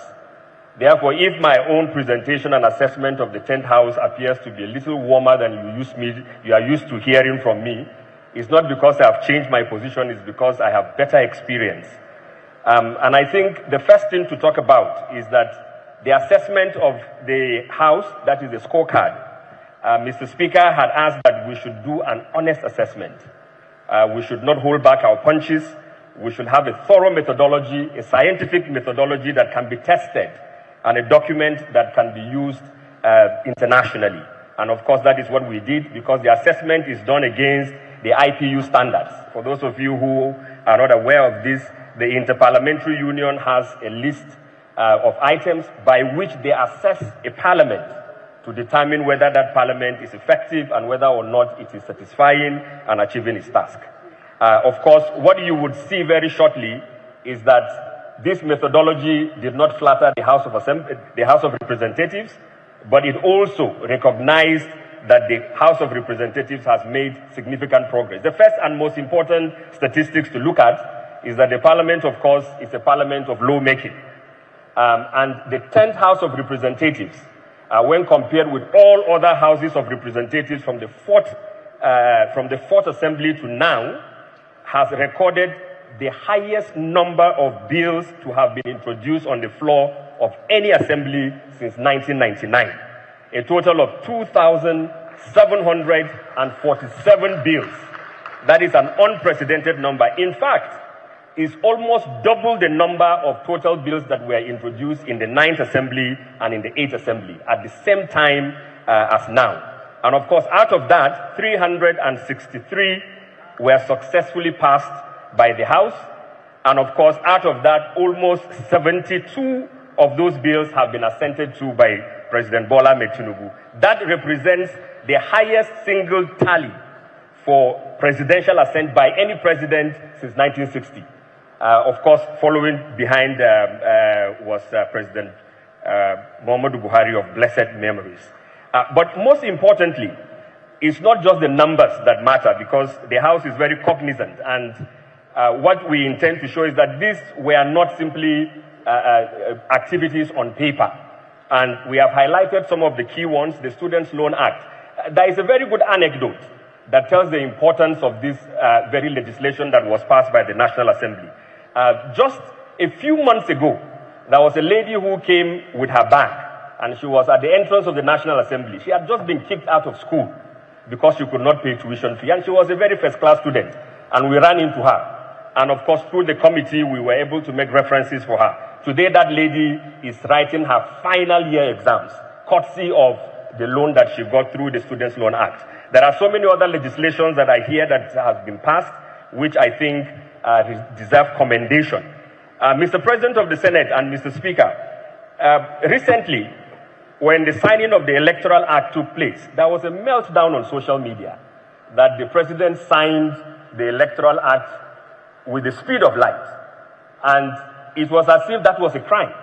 But what this study has shown, and for those of you who have followed parliaments around the world, many times the US Congress sits, especially when there is a risk of shutting down the United States government, they pass a legislation and take it to the White House the same night. And so many landmark legislations in the US, like the CARES Act, were passed, of course, within they were signed within very few hours of passage. There are other ones that we have listed here, which, of course, we won't take too much time. I'm sure that the President of the Senate and the Speaker will talk about those in their speeches. The 7 marks of a democratic parliament. This is the IPU standard, and I have projected it there. The 7 marks of a democratic parliament. That is effectiveness, accountable parliament, transparent parliament, inclusive parliament, participatory parliament, and a representative parliament. And I'm proud to report to all the members of this chamber and to, of course, the public and our invited guests that using objective parameters across all these 5 to 6 areas that the IPU has said a parliament should be assessed, the House of Representatives across more than 2/3 of those scored more than 3 or 4 over 5. In 2 places, because the Speaker asked that we should be very, very honest in our assessment, the House scored 2 over 5. And those 2 places are, of course, issues that have to do with inclusion. If you realize that there are only 15 women in the House of Representatives, unfortunately, this is not outrightly within the powers of the House of Reps to correct immediately, but that is being pursued through the constitutional amendment and the special seats. Now, of course, another thing, of course, that we must look at, and I have asked that they should project that, is that one of the difficulties and one of the biggest challenges, and lawmakers should take note of this, is the conversion rate. In other words, if you look at the total number of bills that have been introduced, and the total number of bills passed, and the total number of bills that receive presidential assent, there is a wide gap between that. Of course, it's not unique to the Nigerian parliament. In the United States Congress, if you look at the bill progression chart, you realize it's almost the same thing. There are many bills that members just introduce because they need to show that they are constituents. And another issue that came out of this study is the preponderance of establishment bills. That means more than 70 to 80% of bills that are introduced in Parliament, in the House, are still establishment bills. At a time when the government is calling for rationalization of MDAs, that can be a bit challenging due to funding issues. And I think the People's House is not yet at its full strength. I've said that. There are only 15 members, and therefore the special seats bill needs to be given expedited consideration. I think the final verdict, President of the Senate, Mr. Speaker, and members as well as visitors here, is that the House of Reps is one of the most outstanding since 1999, and it's not a rubber stamp. One of the data that I've asked to be projected is the ratio of private member bills to executive bills. One of the ways you know whether a parliament is a rubber stamp is to look at that ratio. Of the number of bills that have been passed, 9 out of 10 bills introduced on the floor of this House are private member bills. That is a House that is thinking of itself and acting rather than just receiving bills from Mr. President and granting assent. And even where bills have come from the executive, the House has not shied away from amending those bills to cater for what members discuss and agree on the floor of this House. So it's a House that is not yet 100%. It's a House that is in motion, but it's a House that has attempted, probably better than any other House before it, to be accountable to the Nigerian people. The work is not yet over, but at least you can see that some attempts, some movements are made. Thank you very much for your kind attention.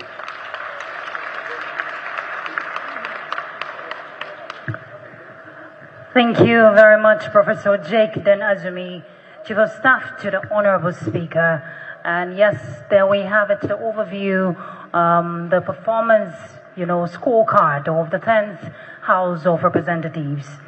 Your Excellencies, kindly permit me to recognize in our midst Chairman, Northwest Development Commission, Lawal Samaila Yakaweda. Please, a round of applause for him. Thank you for being here. And also in our midst, Alhaji Magaji Sani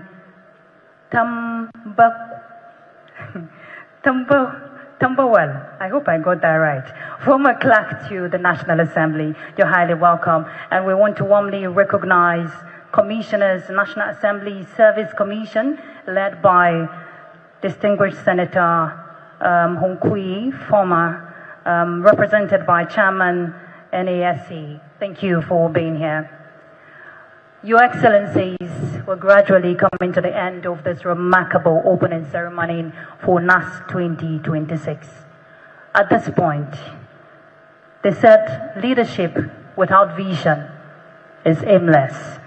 And of course, at this point, allow me to warmly welcome a man who is leaving a very distinguished legacy when it comes to leadership, when it comes to transparency initiatives, pushing for that and ensuring that unprecedented legislative volume is well amplified. A man who continues to ensure that there is robust oversight, carrying everyone along. I'm talking about the House of Representatives, a rare parliamentarian. Please, let's put our hands together as we welcome the Speaker of the House of Representatives, Right Honorable Abbas Tajuddin, PhD, GCON.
That's what it does. It will come up and come up.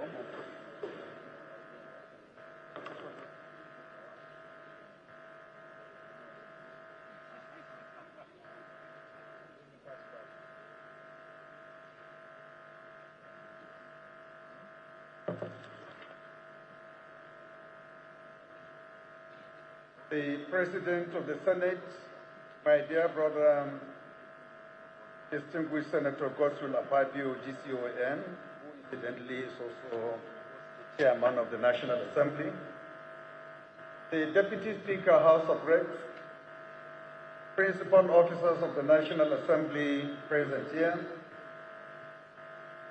distinguished Senators and members of the National Assembly, Executive Governors present, members of the Diplomatic Corps, Chief of Staff to the President and former Speaker of the 9th National Assembly,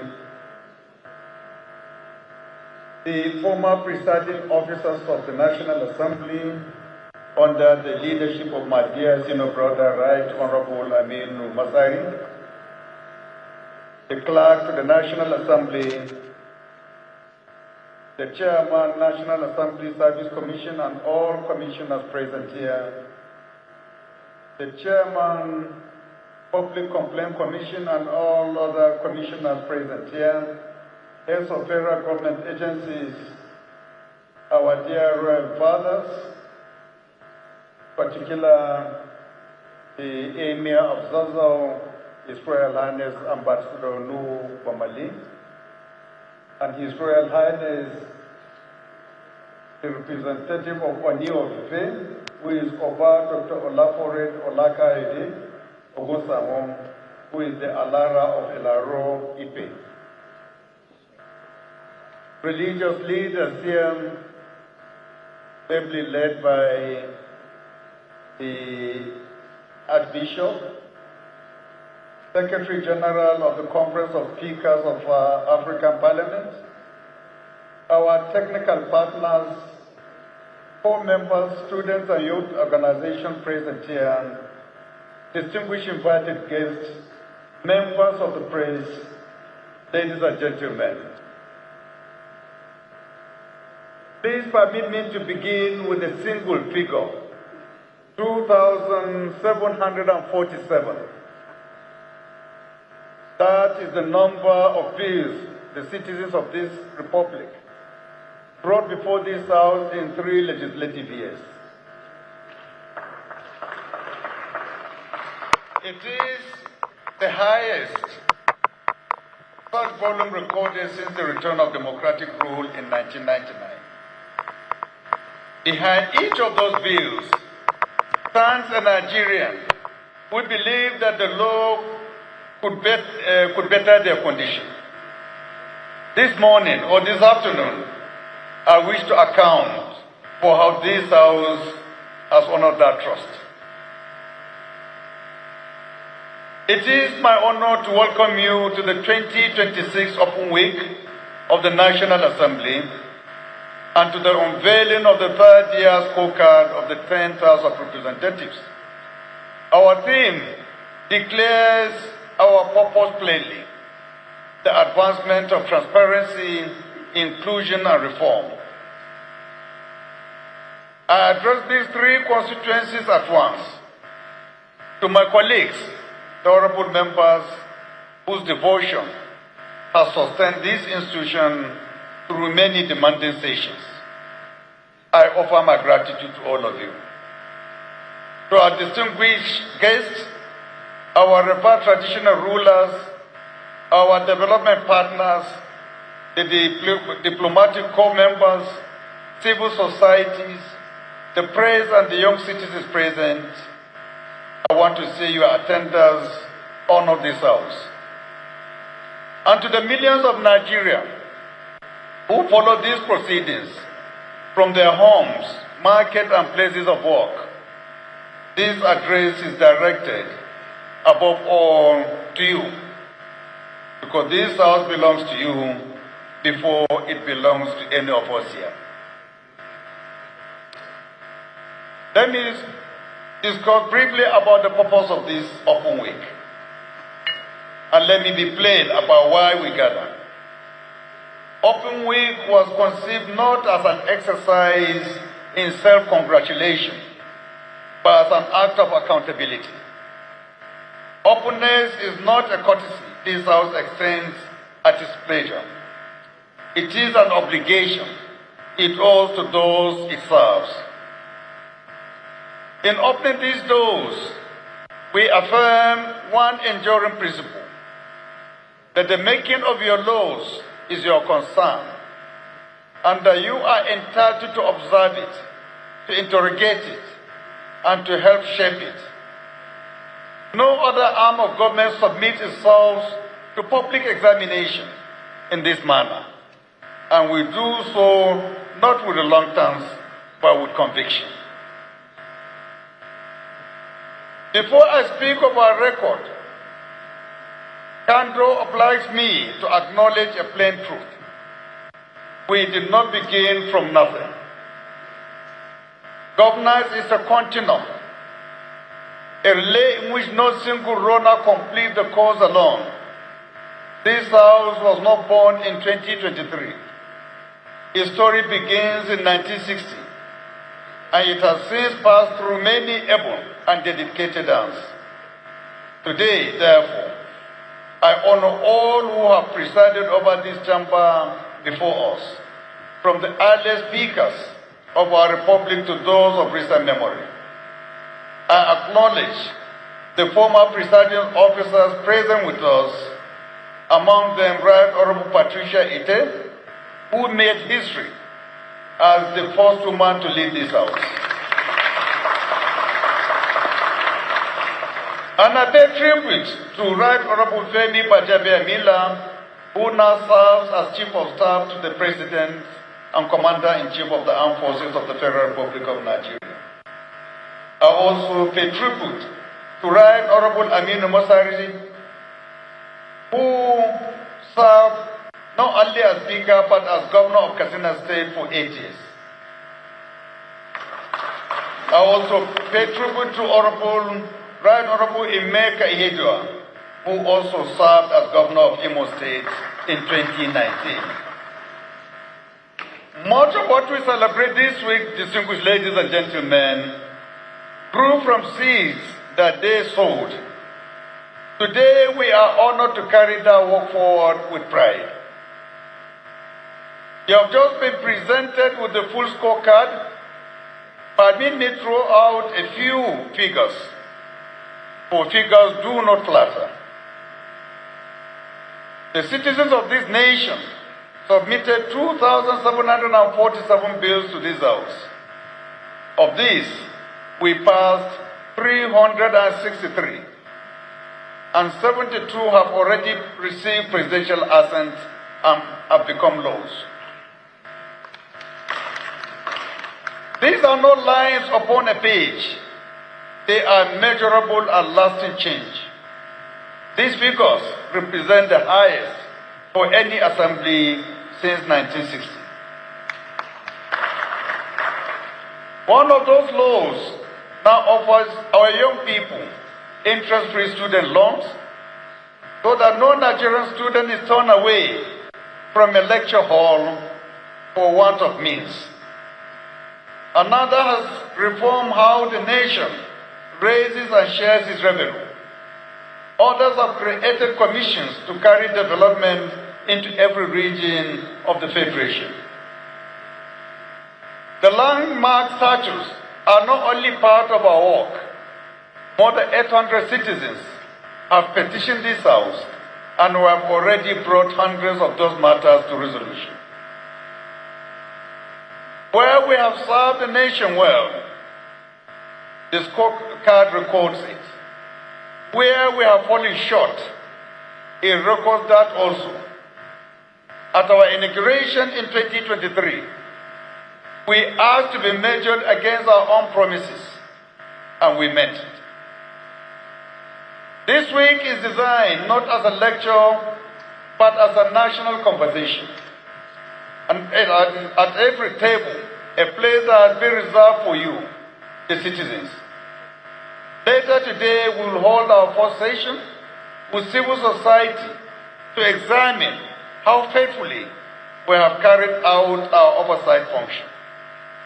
Tomorrow morning, we convene what may prove to be the most consequential security dialogue this Parliament has hosted on the question of state policy.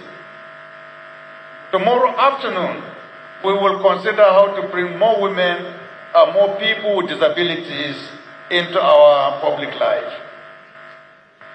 On the final day, we sit with the private sector and the business community to discuss the laws that create employment and attract investments. I will hand the floor to our young people to confront the corrosion of truth in an age of easy falsehood. Permit me a word on the matters that touch our citizens most directly. President Bola Ahmed Tinubu GCFR asked this nation to accept a difficult but necessary course of reforms. His reforms were not modest adjustments. They reach into the very foundation of our economy, into how it is financed, how our currency is valued, and how our common revenue is shared and invested in our people. Reforms of such magnitude demand much of a nation and still more of the institutions charged with carrying them. This is where the record of these 3 years becomes a record of partnership. Every policy of the executive still had to become law, to pass through appropriation, and to withstand legislative scrutiny.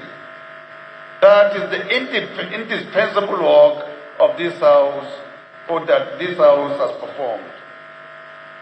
We laid the legal foundation for the tax reform that will render our revenue fairer for generations to come. We enacted budgets directing resources towards infrastructure, towards power, and towards the human capital upon which all this depends. We gave statutory force to the reform of student financing. The President furnished the vision. The National Assembly furnished the laws that render the vision enforceable. That is the true measure of legislative support, and it is worth far more than applause. Distinguished ladies and gentlemen, nothing faces a government or a parliament so severely as the safety of the citizen. Let me speak plainly. Our security forces are gaining ground. I will not rest until every Nigerian is safe. Consider one event from only days ago that shows the courage of men and women who refuse to tire, retreat, or accept defeat.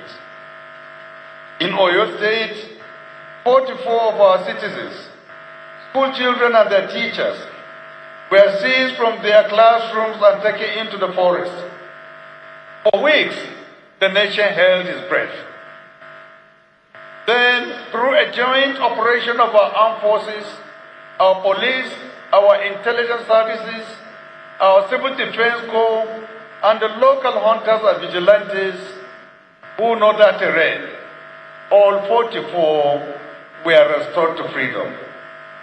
Some of the gallant officers who entered the forest to secure their releases did not return.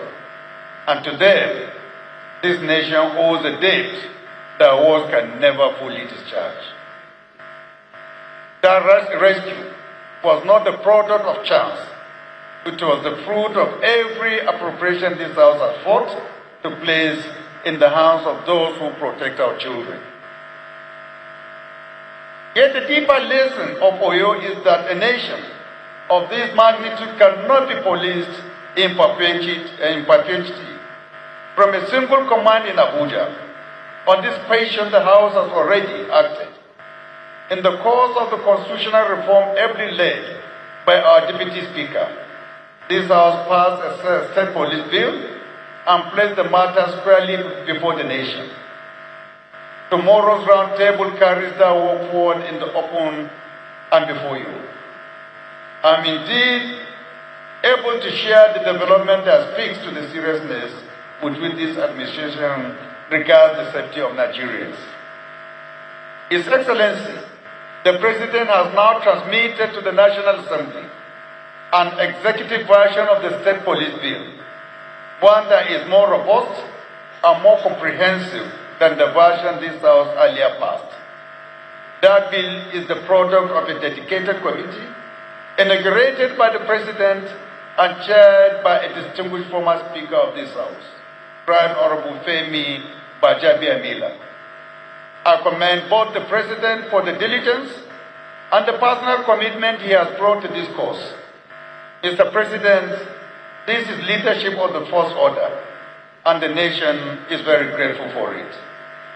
The House will therefore recall the version it earlier passed and accord the executive bill the expedited consideration that a matter of this urgency deserves. To the thoughtful citizens and to the members who have observed that they are yet to see the draft bills and who fear that this matter is being settled beyond public view, I offer this reassurance. Nothing here is concealed. The bill will pass through public hearing and open scrutiny, and I give this assurance to every Nigerian. The framework will carry robust safeguards. A state must satisfy clear and demanding standards and safeguards before it may be entrusted with a police service.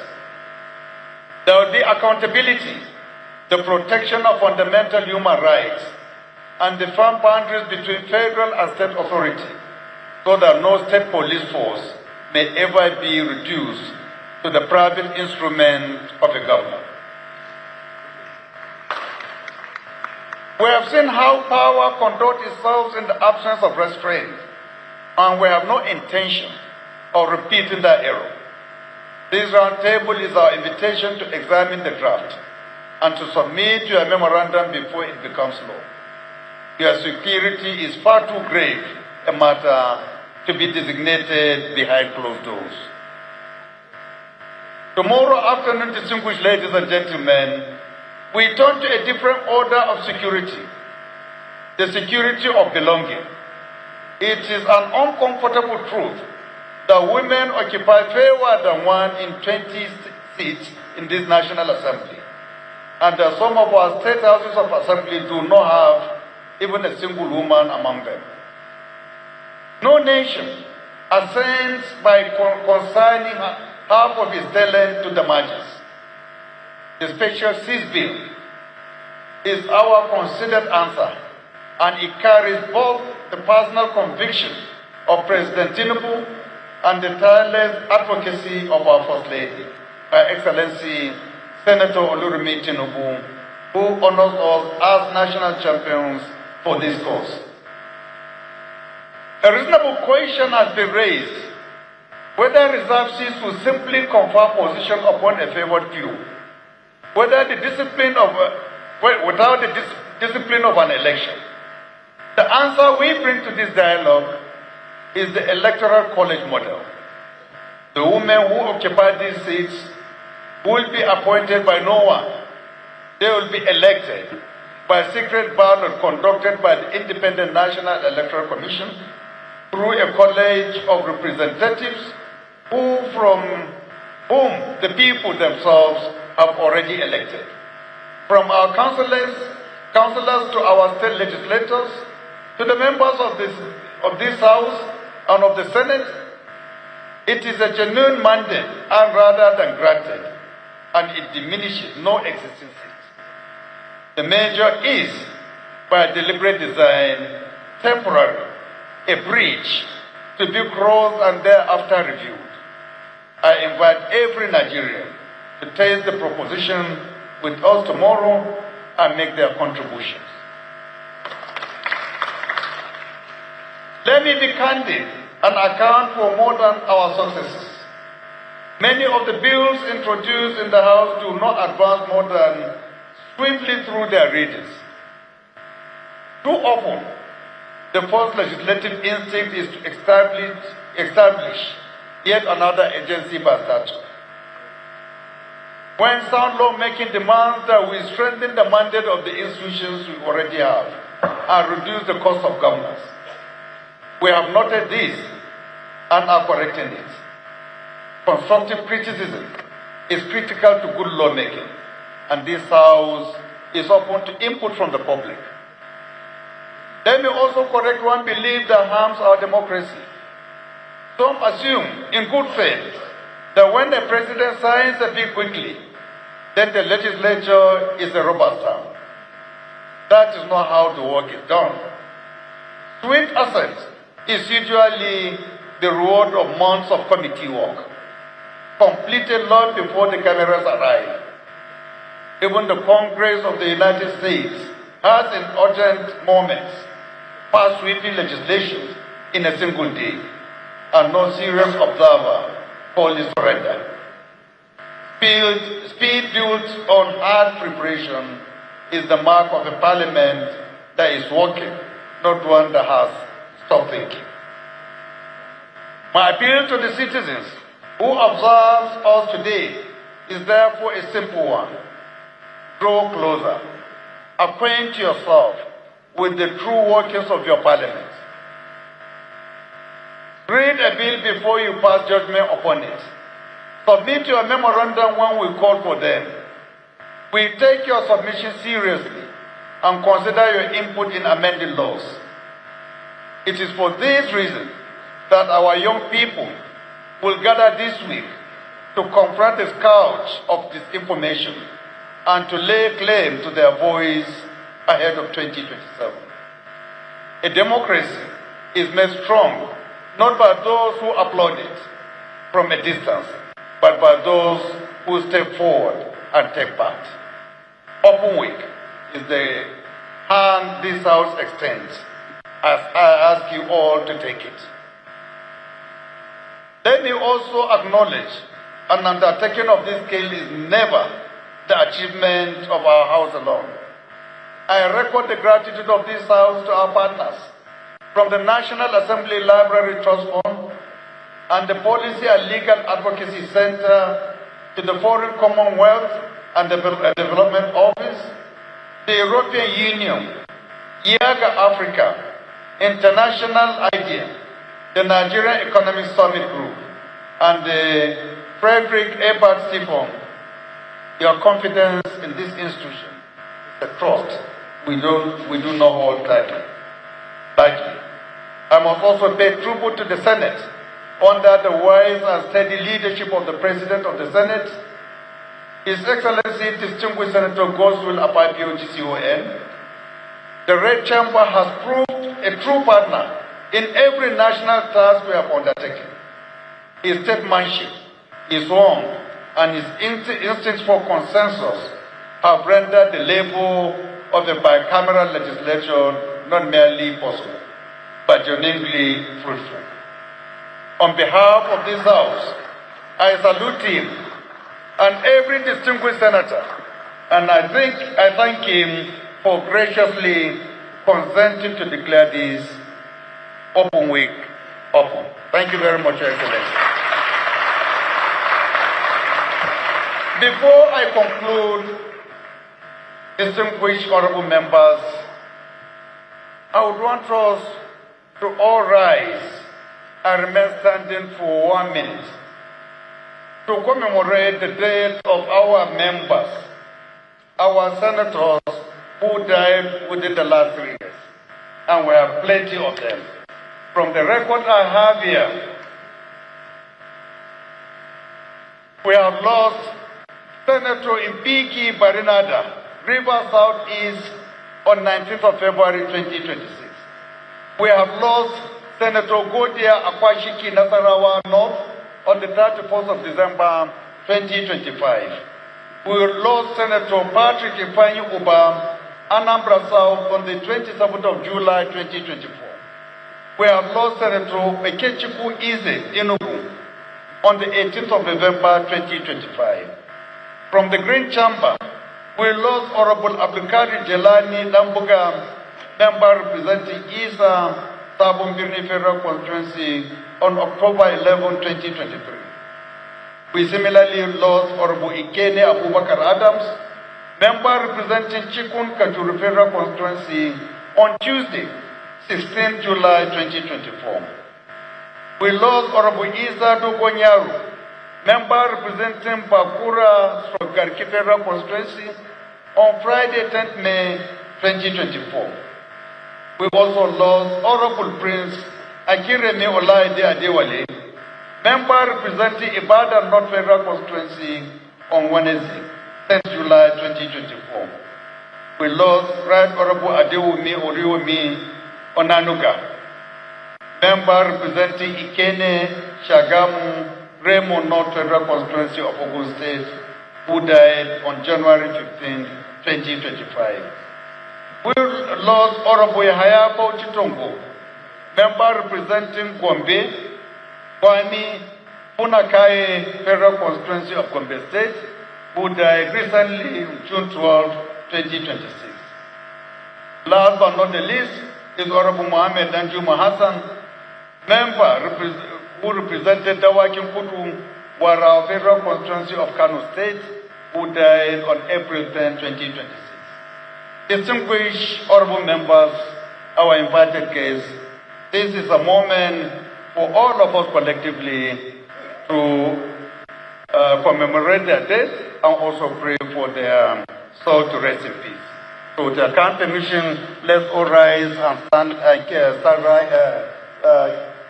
let's rise and observe a minute of silence in their honor. Thank you.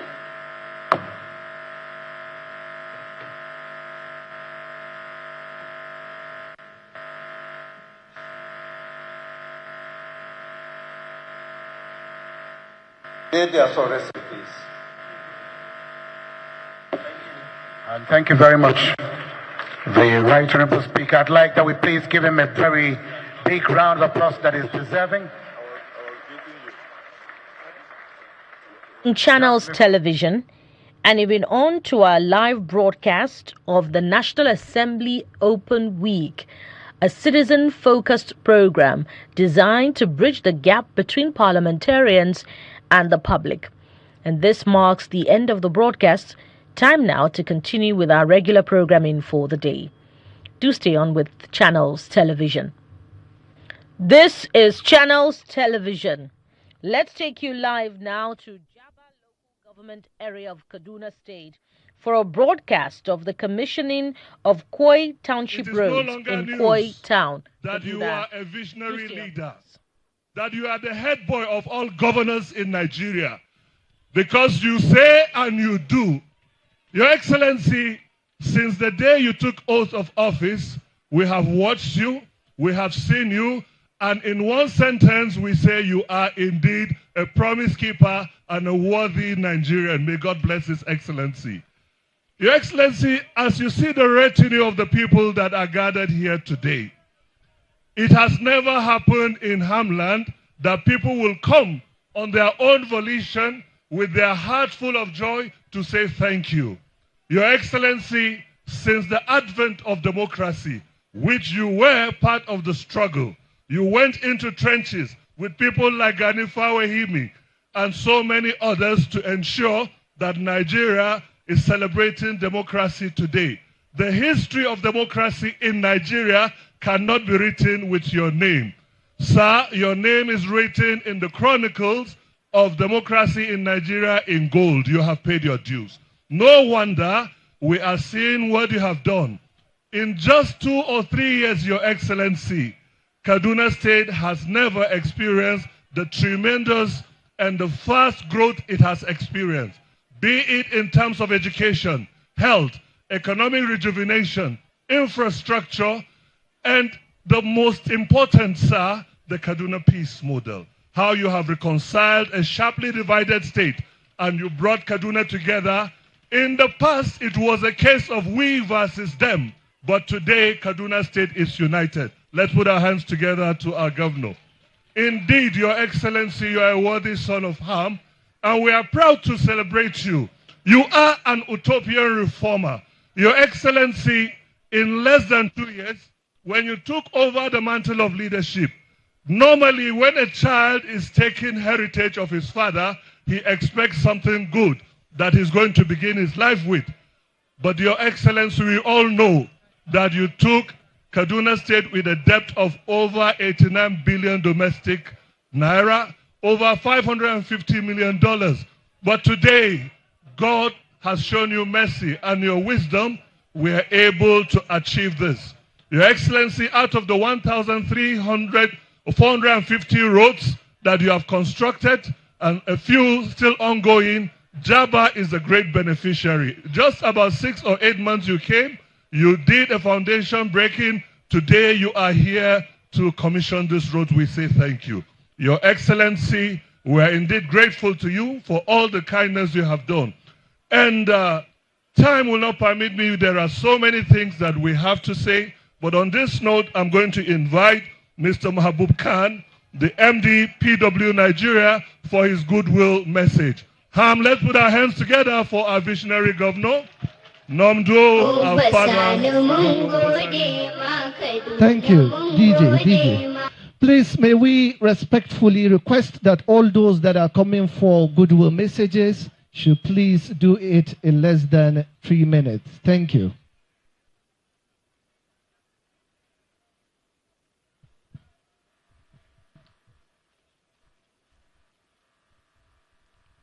Your Excellency, Senator Dr. Ubasani, CON, and allow me to observe the existing protocol in today's occasion. Your Excellency, thank you. Sometimes last year on 8th of September, similar occasion, it was flagging off ceremony. You handed over the project to us, and we thank you for the trust you had on us. And I'm glad and I am honored to be here with the commissioning ceremony of this occasion. Your Excellency, we have delivered the job as per the standard civil engineering practice, following every parameters, following every civil engineering standard, and we can also give you a guarantee of this project for longer longevity and also durability. Your Excellency, your contribution to this state and to your people can never be overemphasized. We thank you for trusting us, and we assured you we will never fail you. We did not fail you, and we will not fail you in future as well. I also wish to take this opportunity to thank the people of Java, especially the Koi local government, Koi people. Their enormous assistance and their help and cooperation wherever we required, and their patience, because the kind of job we did, lot of drainage work and etc. We had to dig lot of frontage of the houses, and they patiently waited for us to complete. And a big congratulations to the people of Koi for today's occasion. And I think His Excellency has provided you a great gift, that is the 5 road completion. Thank you. Thank you very much. Your Excellency, of the 5 roads, this road is very important. It leads to our general hospital. Your Excellency, before what you have done by constructing this road, women have lost pregnancy here. Sick people fell more sick on their way to the hospital. It was indeed in a very bad shape. But today, you can see the women are here to celebrate you and say thank you for this important road that leads to our hospital. That bridge, sir, it wasn't a bridge. It used to swallow people. But today, we drive on it at any speed. We are grateful indeed. God bless His Excellency. The Sabongari Road, when I posted it on the social media, Your Excellency, one of the sons of Jabba in diaspora was asking if this is Abuja because of the lights and the smooth road. We said this is the road to Sabongari in Jabba. We are grateful, Your Excellency. You are so good to the people of Southern Kaduna. You are an inclusive leader. May God bless you and continue to keep you for all the good for Kaduna State. Thank you, Excellency. On this note, I'll invite Reverend Samuel Leo Ken, the CAN chairman, for his own goodwill message. While he's coming, former Minister Architect Nuhu Yua, Minister for Power, you get ready to also come. Your Excellency, because of your inclusiveness, we have people like Dr. Todd, former chairman, and so many stakeholders that were in the PDP today. They have come, just like Amos when he was in PDP, and all the members of House of Reps came to do solidarity with you. Kaduna State is all for Obasani. Thank you. Reverend, please, your turn. Your Excellency, the Executive Governor of Kaduna State, Senator Dr. Malam Ubasani, Your Excellency, permit me to stand on the already established protocol.